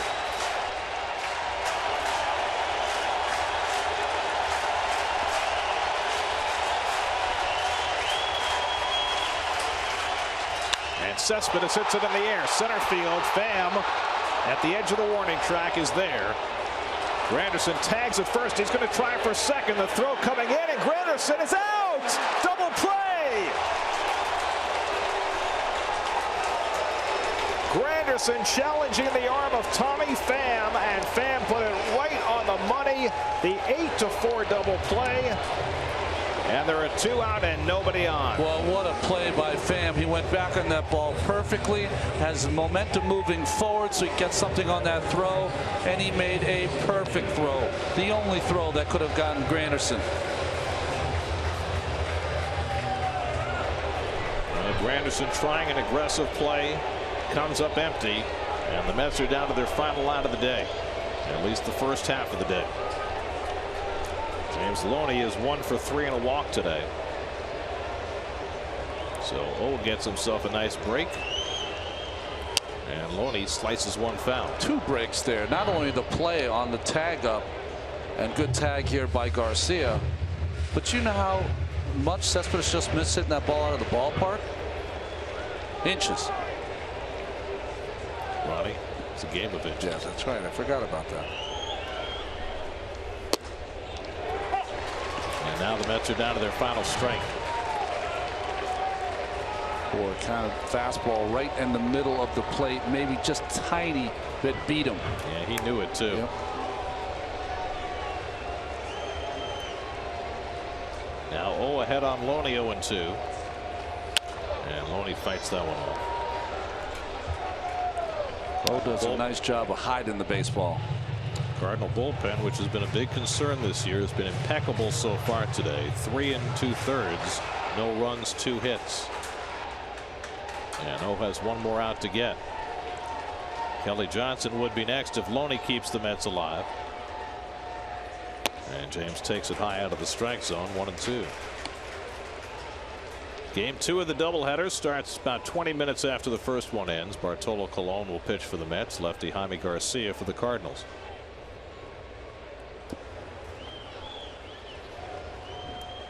One-two, and Loney takes another one high. 2-2.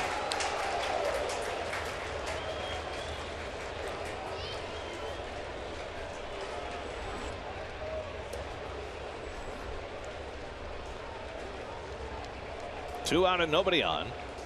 2-2 coming. And he slaps one foul to stay alive. Boy, O likes his fastball. He's given up only 2 home runs in his major league rookie season. Averaged over 12 strikeouts per 9 innings.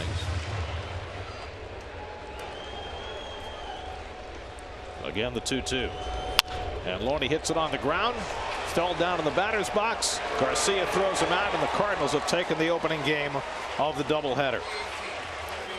The Mets battled uphill all day, could never get over the hump, left 11 runners on base as the Cardinals, on the strength of a Jed Jerko home run and strong bullpen work, beat the Mets 3-2.